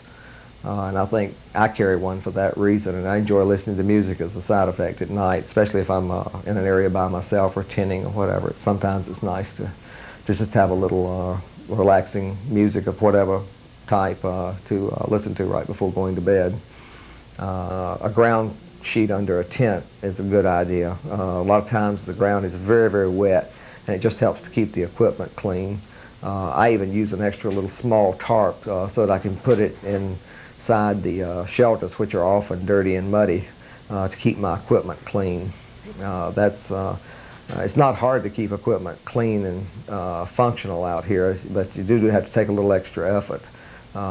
As far as a rain cover for the pack, yes, by all means have one, and make sure it fits with your pack fully loaded, and maybe have a little extra space in case you want to put 2 or 3 packages of whatever type of food on top of your pack and lash it to it.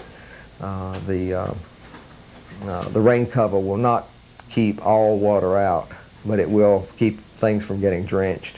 And no matter what claims are made, then the packs will leak somewhere.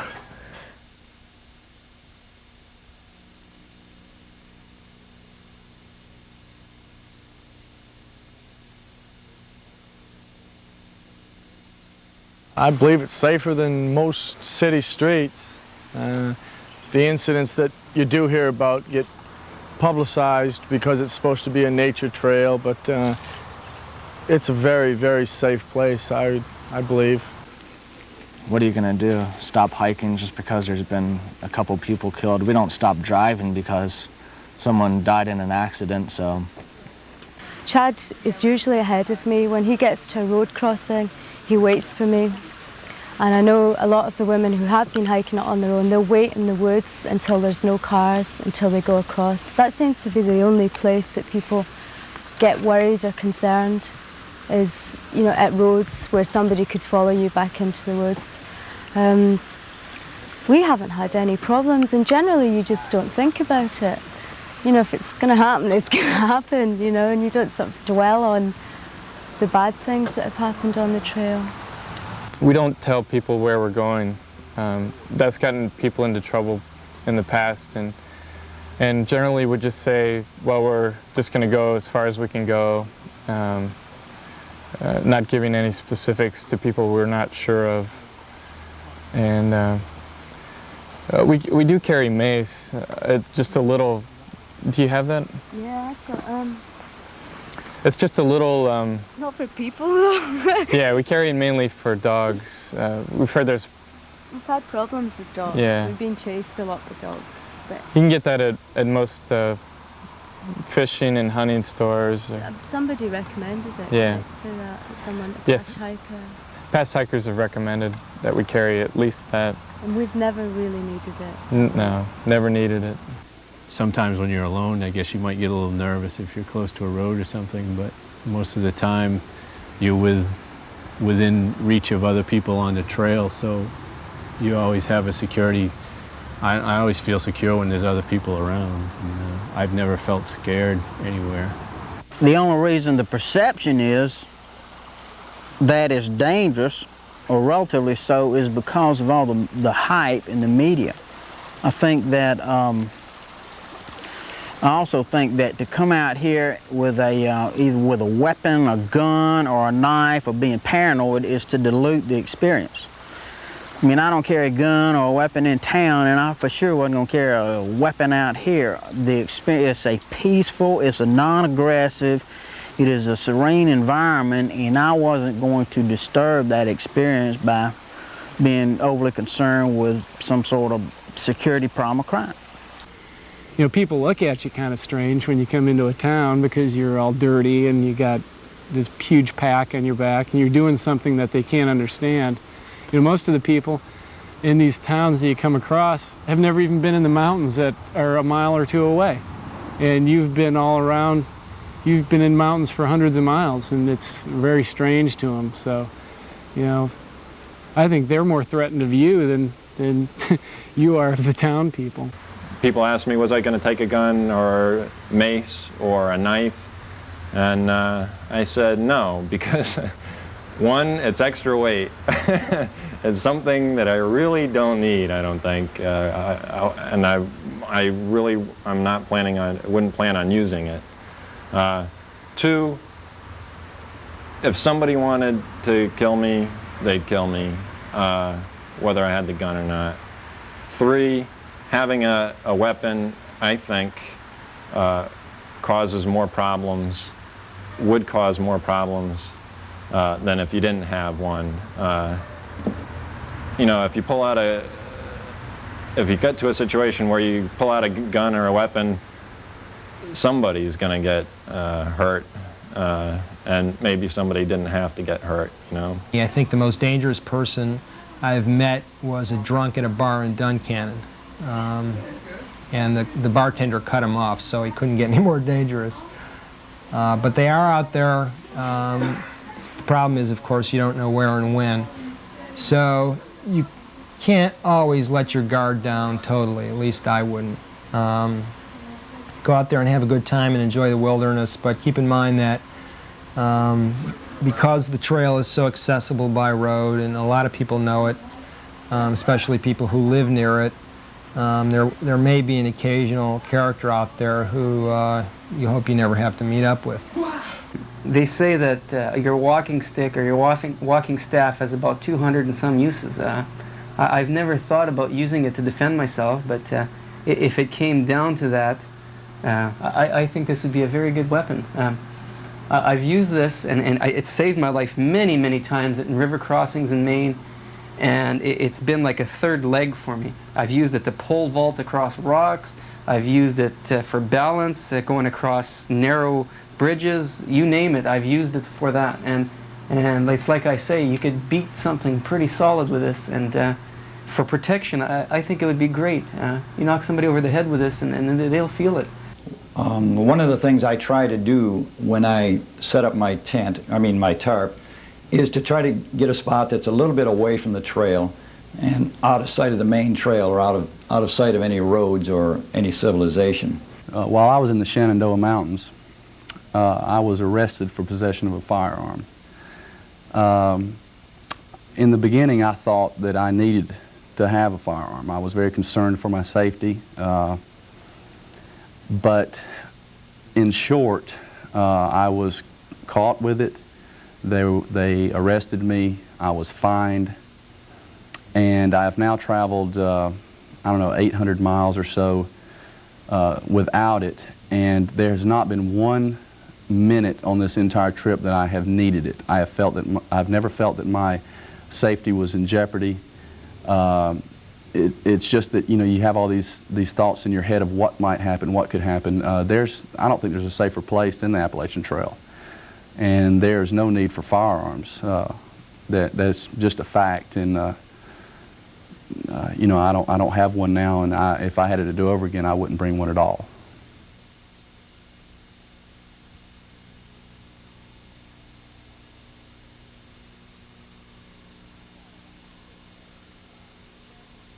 I started out, I did the first several hundred miles hiking by myself. I hike, you know, I like to go light, and I am a little bit faster than most of the hikers out here, and therefore I didn't want to be obligated to hike with a partner that was perhaps a little bit slower than I was. Also, it's very difficult to find a real compatible partner.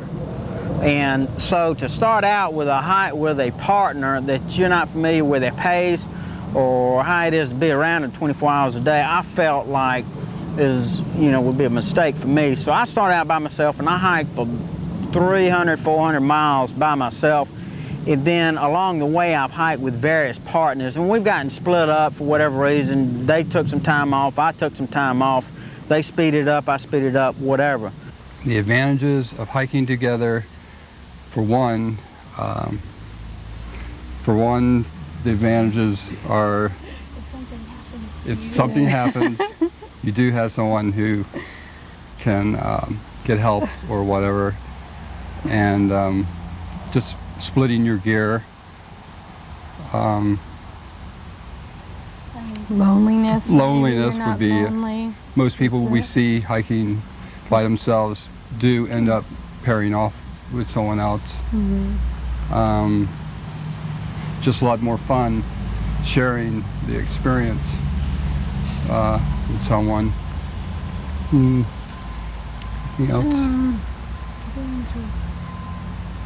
Besides, it's something we had planned, I'd say 5 years or so, and we finally got around to doing it, so it's that much more fun since we did plan it together. I think one of the main things about being a couple and hiking on the trail, one of the main disadvantages is that you both don't feel the same every day. Physical abilities and things like that are, vary. So as far as taking breaks and how far you go each day, you have to make compromises. Besides that, I think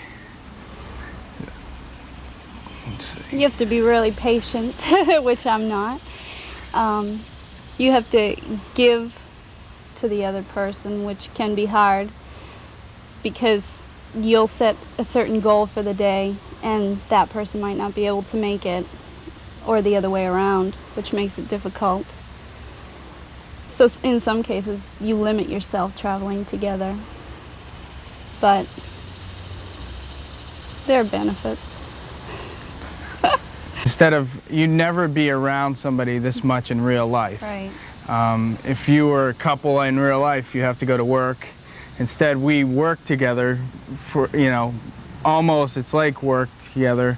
We're around each other 24 hours a day, and therefore, I think if you can make it through living on the AT together, you can make it through just about anything, because of the fact that you have to, deal with each other every day and be able to work together and, work out some type of schedule. That's one of the things we did is, in order to work things out, we we decided to almost like break down the things that we do every day, and each person has their assigned task in a way, so that there isn't a lot of confusion anymore. We both know what we need to do, and we're able to set up camp, do all the little chores that we need to do without having any big argument over who's going to do what and who's going to go get the water tonight because it's a half a mile down the ridge or whatever. So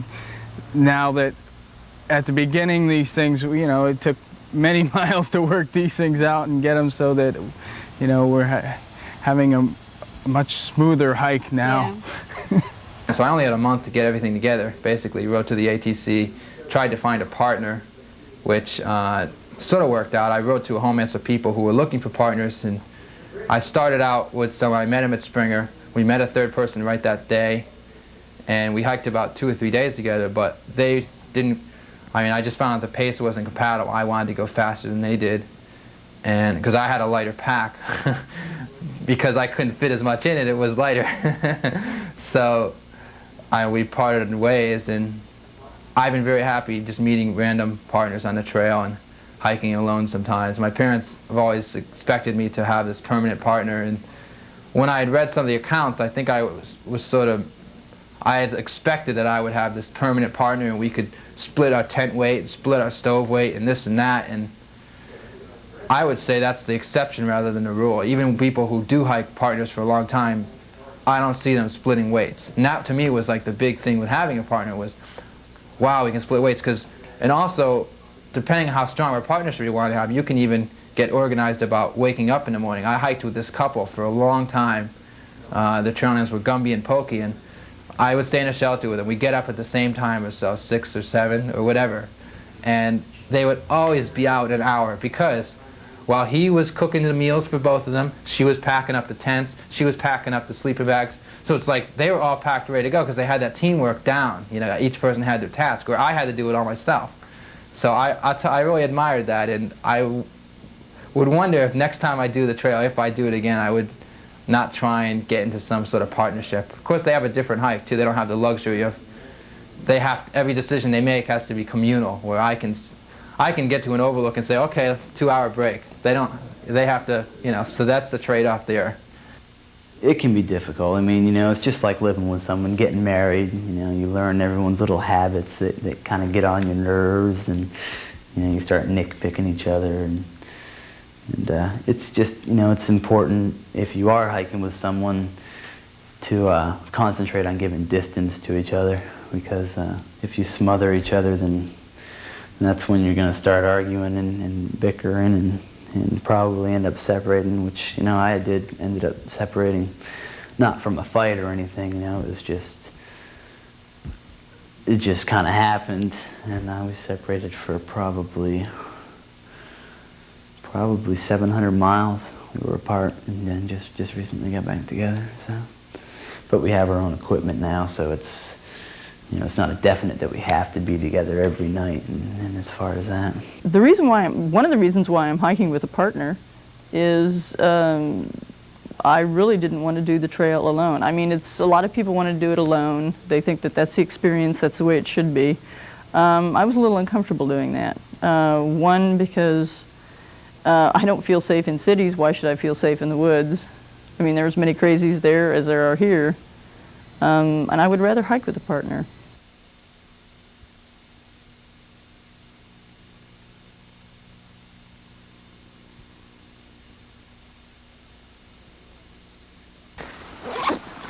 In here, I keep my baseball hat for if it does rain. I like to wear a baseball hat so the rain runs off the bill. My hat, which I decorate with little things I find on the trail, like bones and tails and whatever. And if you wear glasses, I suggest you have a hat. This is my 3rd one, but I like this one the best. It's an outdoor research hat, and it keeps the water off your glasses. And if you don't have it, you can't see the trail. And you can't stop in the middle of the trail when it's raining because you'll be miserable. Poison ivy is a plant, it's all over the trail. I guess it's easy to recognize, but as dumb as I am, I didn't see it, I guess, and now I can see it everywhere. You touch it, it's an oil, and I mean you can get it everywhere. One of the big problems with poison ivy is you don't die, that's for sure, you won't die of it, but a lot of people will have poison ivy all over the body and they have to drop down the trail, and that is something I was afraid. The problem with my poison ivy is all around the booth, so it takes a long time to cure because the booth will scratch, and there's only one thing you should not do with poison ivy is you don't scratch. So I had these big blisters now that I have to cover and treat with alcohol, which is not, you know, treated yet, I mean cured yet. It's getting better now. I know I won't die, so I keep going with it. It's getting better. The funny thing was, you were asking a question about advice of other hikers. Well, it's about anything on the trail. You ask a question to 2 different hikers, you will have 2 different advice. So that's why I have so many products against poison ivy, is because I've got, you know, I didn't ask too many hikers. So some people says you should use calamine lotion. Other people says, I want to say a pharmacist. He gave me some aluminum acetate solution. An old woman said you should put your feet in a solution of Epsom salt. I mean, I almost died when she told me that, you know. And I mean, I've got, Ridge Runner gave me some witch hazel. So sometimes I put everything on the same time. So it doesn't hurt. I've not had much trouble with the rodents. When I did stay in shelters, I did have a little bit of chewing on my pack, stuff like that. You see a lot of that stuff going on. You just got to, every day, you can't be too tired to hang your food bag. You can't be too tired to hang your pack or unzip your pockets. You just need to take precautions, and you won't have much problems out of the animals at all, I don't think. I've met very few women on the trail, but the ones I have, we were talking about losing weight. And it seems that they lose 3 or 5 pounds, and I've lost something like 15. So I've decided that in one journal entry to write that I came out on the trail to do the trail, and the reason was I wanted to lose weight. The funny thing is, though, the other part of the journal entry says, yes, but I lost all my natural padding. So what has happened is my backpack is now scraping in places it never scraped before. So I now have these nice little sores on my back, my hips, my shoulders. It's like, okay. And my little ending comment was, well, I've now lost the Dolly Parton look. Let the rest of them figure out what that was.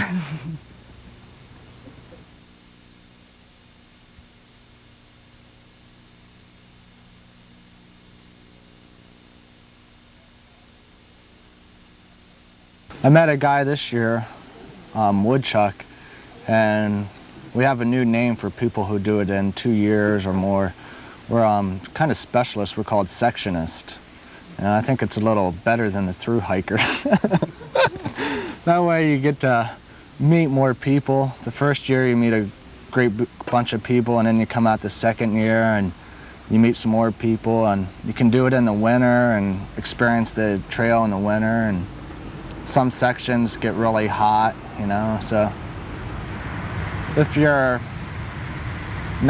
job doesn't allow you to do it in 1 year, that's a great way to do it, even 2 weeks at a time. When we started this, we were stationed at Fort Benning, Georgia, and my husband was in the Army. He retired now after 30 years in the Army. But it was very handy to go up there in 4 hours and hike on a weekend and come back, and up a weekend and come back. And pretty soon you start getting a little bit further each time, and all of a sudden you just can't do it in a weekend anymore. So then it became a 3-day project, and then it was a 4-day project.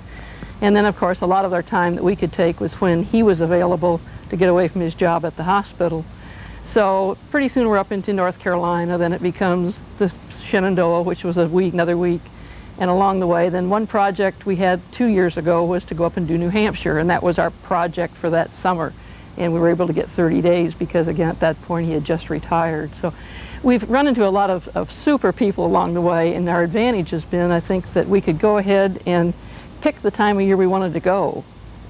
We did the section up over Hump in September when it was just the gorgeous fall colors that most people just don't see when they're slogging along through there along in, what, April or May or whatever it might be.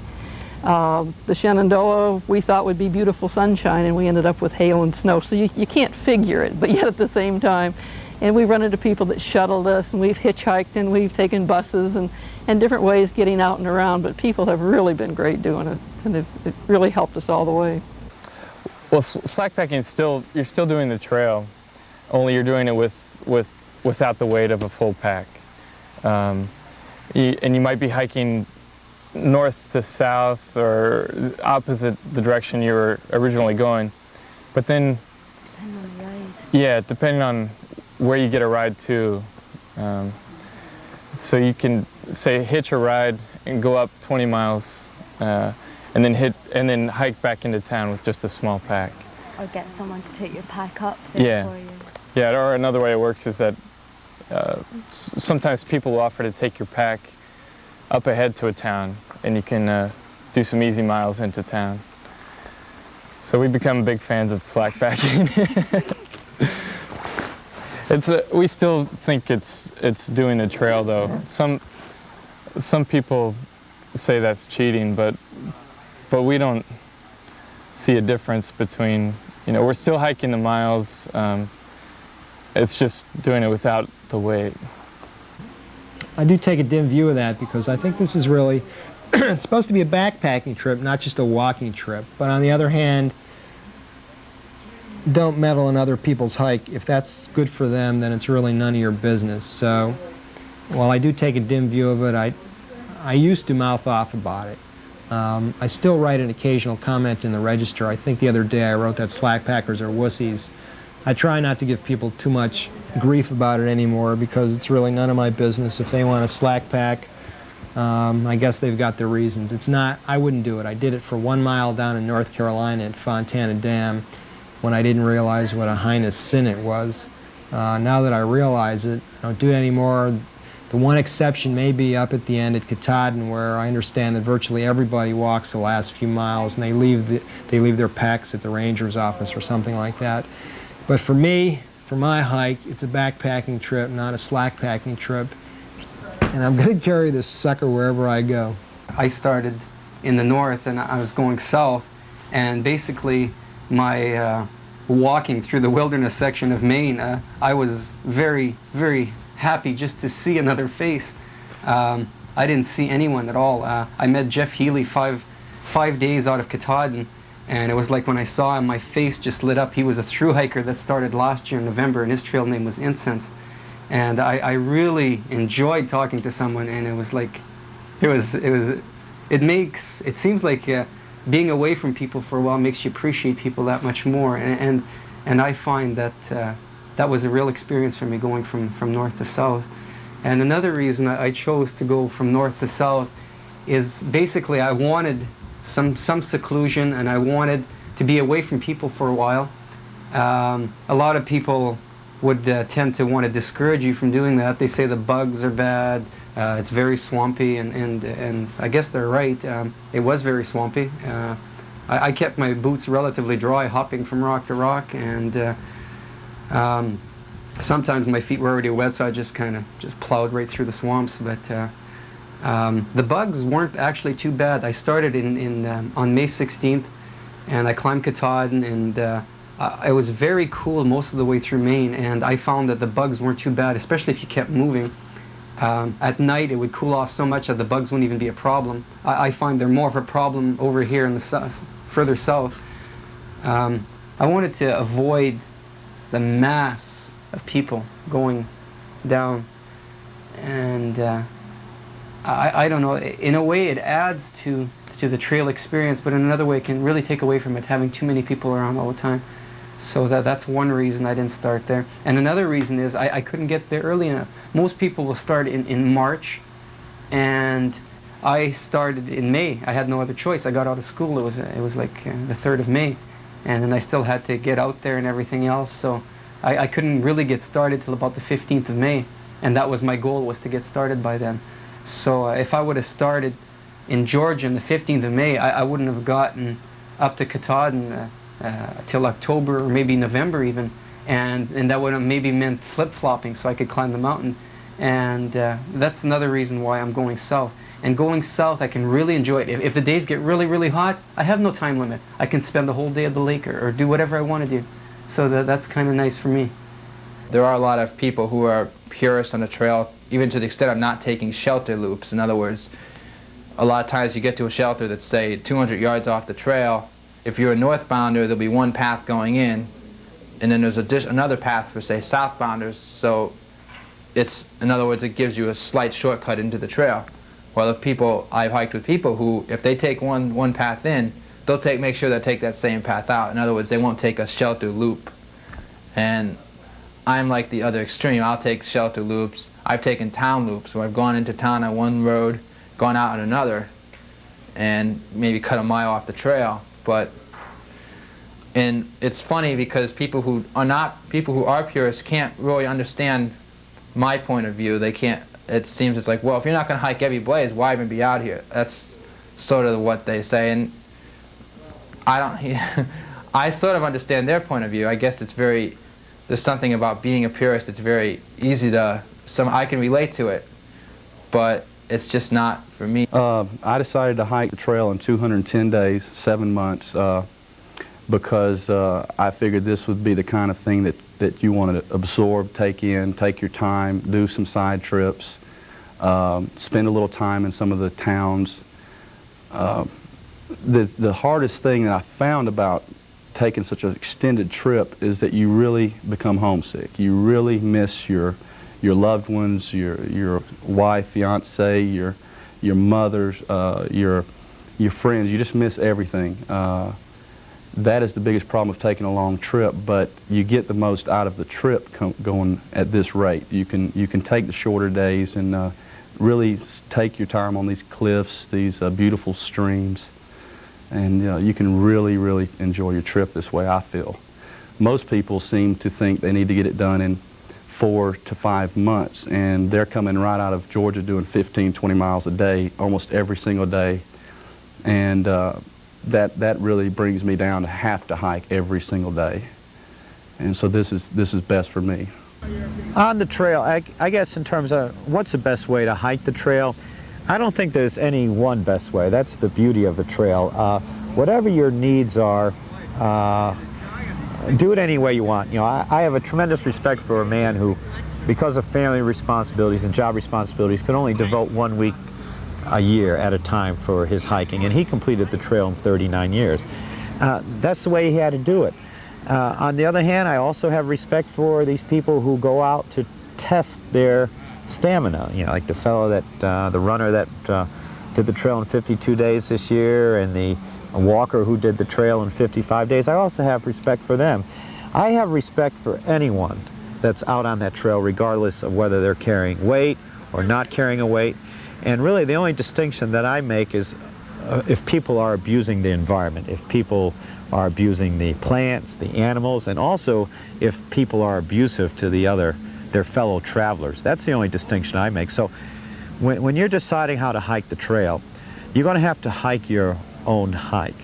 And to me, as long as you don't abuse or exploit the ecology and the environment along the way, do it any way you want. That's the beauty. I think there's just too much stratification in real life about what's the right way and what's the wrong way.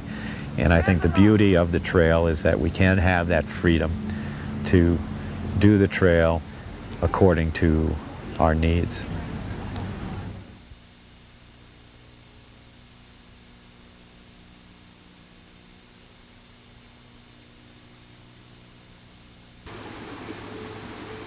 Don't expect the hiking to be always easy when people say it's easy. And don't push yourself to go any faster than you really want to. Hike comfortably for yourself and not for somebody else. Because it's you that is ultimately the one that will enjoy the experience. So you have to pace yourself to what is best for you, or you have to listen to yourself and say, if I don't want to go 110 miles today, don't go 10 miles today. and don't worry about being totally on schedule. You know, if you have time constraints, you have to worry about that, but, you know, take the time to take care of yourself. I mean, the experience of being out here is just as important as making it to the end. I would agree with what Lightning Rod said. It seems that most people, myself included, get so caught up in knocking out the miles, and you do have to be cognizant of your daily mileage in order to make sure that you can reach Katahdin and climb Katahdin, which they close in the middle of October. However, to be obsessed with doing daily mileage in lieu of experiencing some of the highlights along the trails, or just taking a day off, or just relaxing at a view or a waterfall or what have you, I think it's a mistake to forego that. I think it is important to be able to have the flexibility to you know, accommodate yourself, and to be able to take the time off, and to be able to experience the highlights along the trail. And to preclude yourself of that is diluting the potential experience. Well, they have a slogan on the trail, hike your own hike, which is don't get caught up with having to stick with a group of people even though you get along with them real well, and they become your friends, because sooner or later you're probably going to run into them again. You know, they'll be stuck in a town for a week, or they'll jump off the trail and they'll get back on, and you'll be really surprised because you'll see them. And don't get depressed thinking that you're not going to make it in time, because Katahdin's not going to go anyplace. And I got real depressed for a while because I thought, oh my God, I'm not going to make it. I'm not going to make it. They're going to close the mountain. You know, who's going to close the mountain? You know, so I just kept hiking, and then I finally realized that, you know, I could do however many miles I want to and still make it. And make sure to give yourself enough time. Give yourself at least 6 months to do it. Because if you're pressed for time, if you have to do it in 4.5 months, 5 months, you're not going to have fun. And it's not going to be worth it. I've seen people hiking with swollen legs, and you know, they're just preoccupied with how much their pack weighs and how fast they're going and if they're going to make it on time. And why? You know, relax. You're not. This isn't a job. You're out here to get away from that. That's what I'm out here doing.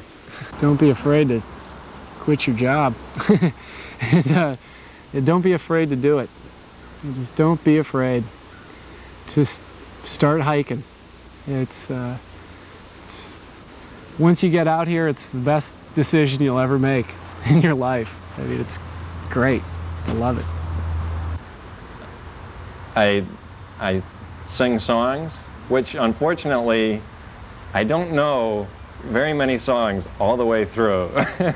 I know like a few lines or maybe a verse, and I sing them, and then I hum a little, and then I go on to another song. So I think what I would have done before I started the trail was to get a songbook and learn some songs all the way through. Sometimes the time just seems to drag on. I got to Wolf Rocks, which was about 6 miles from my starting point today, and I just felt like I had already put in an entire day's work. And I do mean work on coming over these rocks. Of course, I'd only been out for about 3 hours, and it seemed like about 10 hours. And I realized I had another 12 miles to go, and I was about ready to come apart at the seams.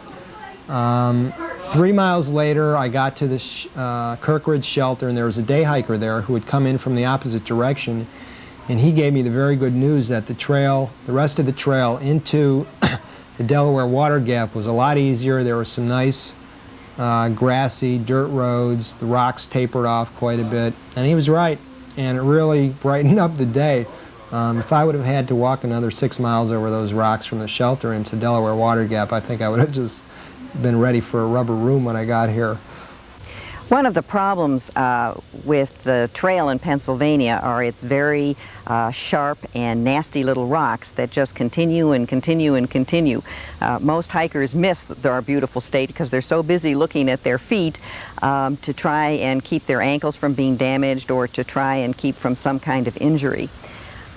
So here at Delaware Water Gap, we run into a lot of hikers that really need to put their feet up and bathe their feet and nurse their blisters and also deal with the depression that comes from hiking all the miles in Pennsylvania with all of those rocks. So a lot of hikers spend 2 or 3 days with us, just kind of sitting around and resting their feet. Now, I've seen a lot of people that have high-priced clothing, high-priced equipment, real fancy tents, and it doesn't make them hike any better and doesn't help them to enjoy the trail anymore. So you can have a good hike on a low budget. It's just a matter of whatever your preferences are. Get some idea for your planning purposes as to what type of hike you want to have, whether you want to have a 6-month hike where you stop and see some things along the way, or a 5-month hike in which you see less, or maybe even a 7 or 7.5-month hike in which you want to stop and see everything. There'll be some combination that'll work for you. Try to pick out some of the things that are of interest to you. If you like wildflowers, study up on them and make it a goal to learn as many wildflowers and to try to see and spot as many as you can. But be prepared to change once you get underway, because very few people finish this hike in the same manner that they started. One thing I can say about the trail is most of your support is not from home, it's not from family, it's not from your friends, it's from the hikers on the trail. And you most of the time can rely only on the other hikers. These are the people who will support you mostly when you are down, and this kind of subculture was created on the trail that, through hikers are from different origin, they are from different profession, different age. But I had a big problem once before in Tennessee. I remember it was in Tennessee. And I mean, like in a minute, I got plenty of hikers who came by me and offered me their help. You always can rely on other hikers. So that's something good about the trail is, you're not alone out there. Another thing is not being serious about everything, which is real common on the trail. You hike with people, very few people, are serious about much about, of anything. Whenever you hike with someone, you're always joking around, you're always laughing about everything, and that's pretty important because, that's what a lot of people are on the trail to get away from, is everyone being so serious, in the, quote, real world. And, if you take things too seriously, then that's when something goes wrong. It's really gonna take you down. So you need to kind of take things a little bit lightly, because things aren't always going to be peachy keen. You got to be able to deal with the little hassles and the little problems that pop up. This has got to be the most rewarding thing I've ever done.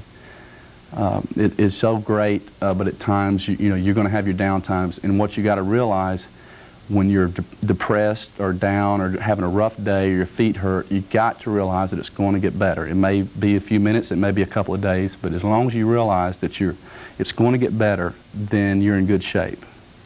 Keeping clean, I would say hygiene is a good way to keep your spirits up if you can try and keep clean. You'll only be able to take a full shower every so often when you stay at a hostel. But most of the shelters have water sources nearby. You can do what I do, which is to simply dip my bandana in the water and just kind of rub down. Now, a lot of people seem to focus in on equipment and food and clothing when they're planning their hikes, but that isn't what's going to get you from Georgia to Maine. As we know, about only 1 out of every 8 people who start the trail finish. And they don't drop out because of equipment or clothing or food.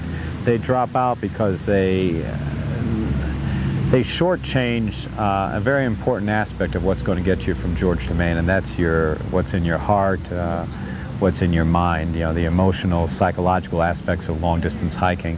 Most people who hike the trail find that it's much more difficult than they expected it to be.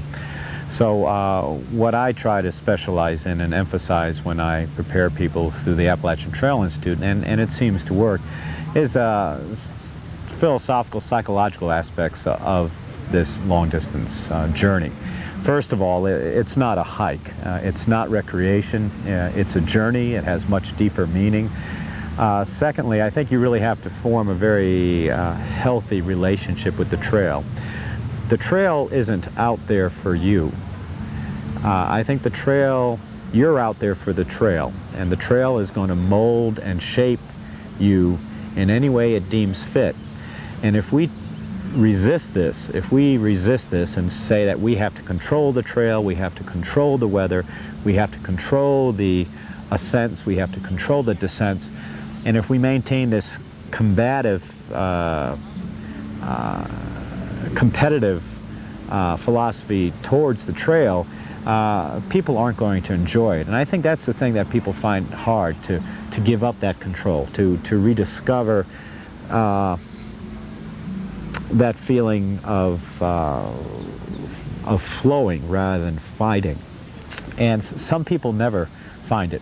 Some people aren't willing to say that I have to change. Some people don't want to change, but you are going to have to change. You're going to be probably more lonely than you've ever been. You're going to be more uncomfortable than you've ever been in your life. You're going to have to expand your levels of comfort. You're going to have to learn to get by with very little. You're going to have to redefine your wants, and you have to hike according to your needs, what you really need, not what you want, but what you actually need. One thing, the mistake that people make is that they carry too much weight and they hike too fast, and we carry that, we become conditioned that way. In a house, we have 5 or 6 rooms that we can spread out all our things we need for our comfort. But when we're backpacking, we have to have all those things on our back, and every step of the way is that weight's coming down on your knees. And so people take too much. They want too much comfort on the trail. And backpacking is one thing. In our avoidance of discomfort, we will become more uncomfortable. I'll say that maybe once more slowly. In our avoidance of discomfort, we may become more uncomfortable. In other words, the more comfort we want, the more things we're going to have on our back, and the more uncomfortable we're going to be. And pace, we're always in a hurry to get someplace. We have to redefine. It isn't like driving a car, it isn't like riding a bike. You have to adjust to the notion that you're only going to be able to do 1 or 2, or possibly, when the trail gets easy, 2.5 miles an hour. And 20 miles on your bicycle might only take you a half hour, 45 minutes, or an hour. And in your car, it might take you a half hour. But when you're walking, 20 miles is going to be a very long day, and you're going to have to adjust to that. You're going to have to learn new levels of patience. You can't be in a hurry to get there. You have to take it one day at a time. You have to be disciplined. You have to learn to live with yourself. And in real life, there's lots of distractions. We can watch TV. We have our jobs. We have, maybe some of us have our families. We can do chores around the house, and there's a variety of things that we can do to take that focus off of us, so we don't have to think about our fears and our hopes and our dreams. We don't have to think about ourselves. But on the trail, you're stripped down. All you're doing is walking and eating and sleeping, and it becomes very simple. And you don't escape yourself. And some people drop off the trail because I don't think they can live with themselves alone under those conditions. Another thing you have to be willing to give up is your emotional fat, your defense mechanisms. Many people relearn how to cry. Many male backpackers that I've talked to actually cry on the trail for the first time in their lives. And you just have to, and on the other side, on the positive side, you're going to have to learn how to find enjoyment even in the smallest thing. Swimming in a waterfall, sliding in a waterfall, feeling the breeze come across your face, eating the same thing day in and day out. You have to take enjoyment in the simple things, and if you can't learn how to play on the trail, then you're going to be miserable. if you can't learn to laugh in the face of adversity and always say, well, it could always be worse. Let's say if you go through your 8th straight day of rain, well, at least you can say that the springs aren't going to be dry anymore. Or if you go through your 2 straight weeks of drought, dryness, at least you can say you don't have to put wet socks on in the morning. And you're always going to have to look at the brighter side.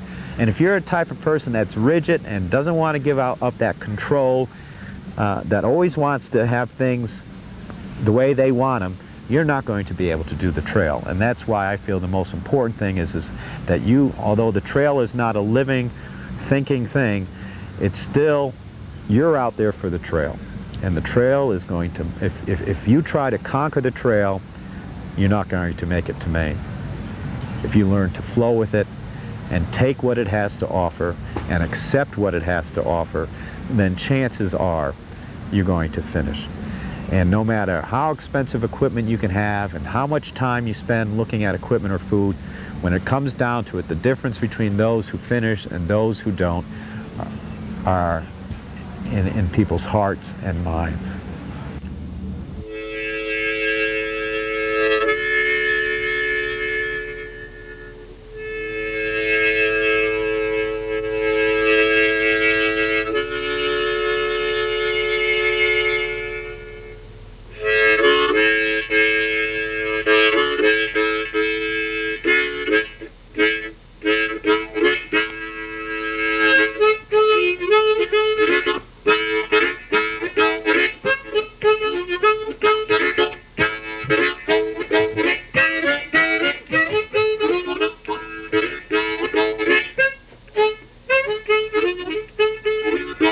Good morning, good morning, good morning, good glory, oh Lordy, it's morning glory morning.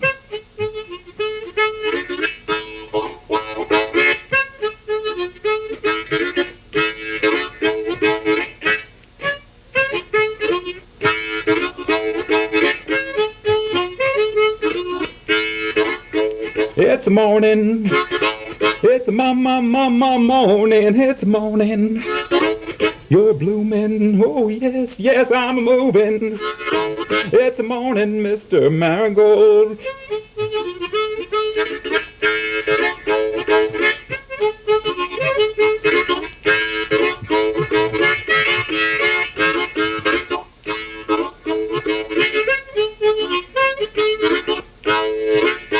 It's a new day, it's a brand new spanking day, it's a new day. You're smiling, I'm a milin', it's a new day, Missy Columbine.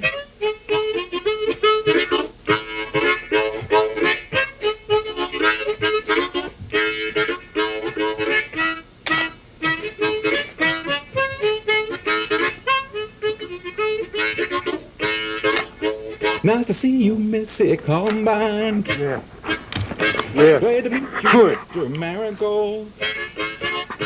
It's the morning glory morning. Good glory. Good morning. Where you come? Good day. Come. Oh yeah, I'm on my way. Yes, it's morning glory morning. It's morning glory morning. It's morning glory morning.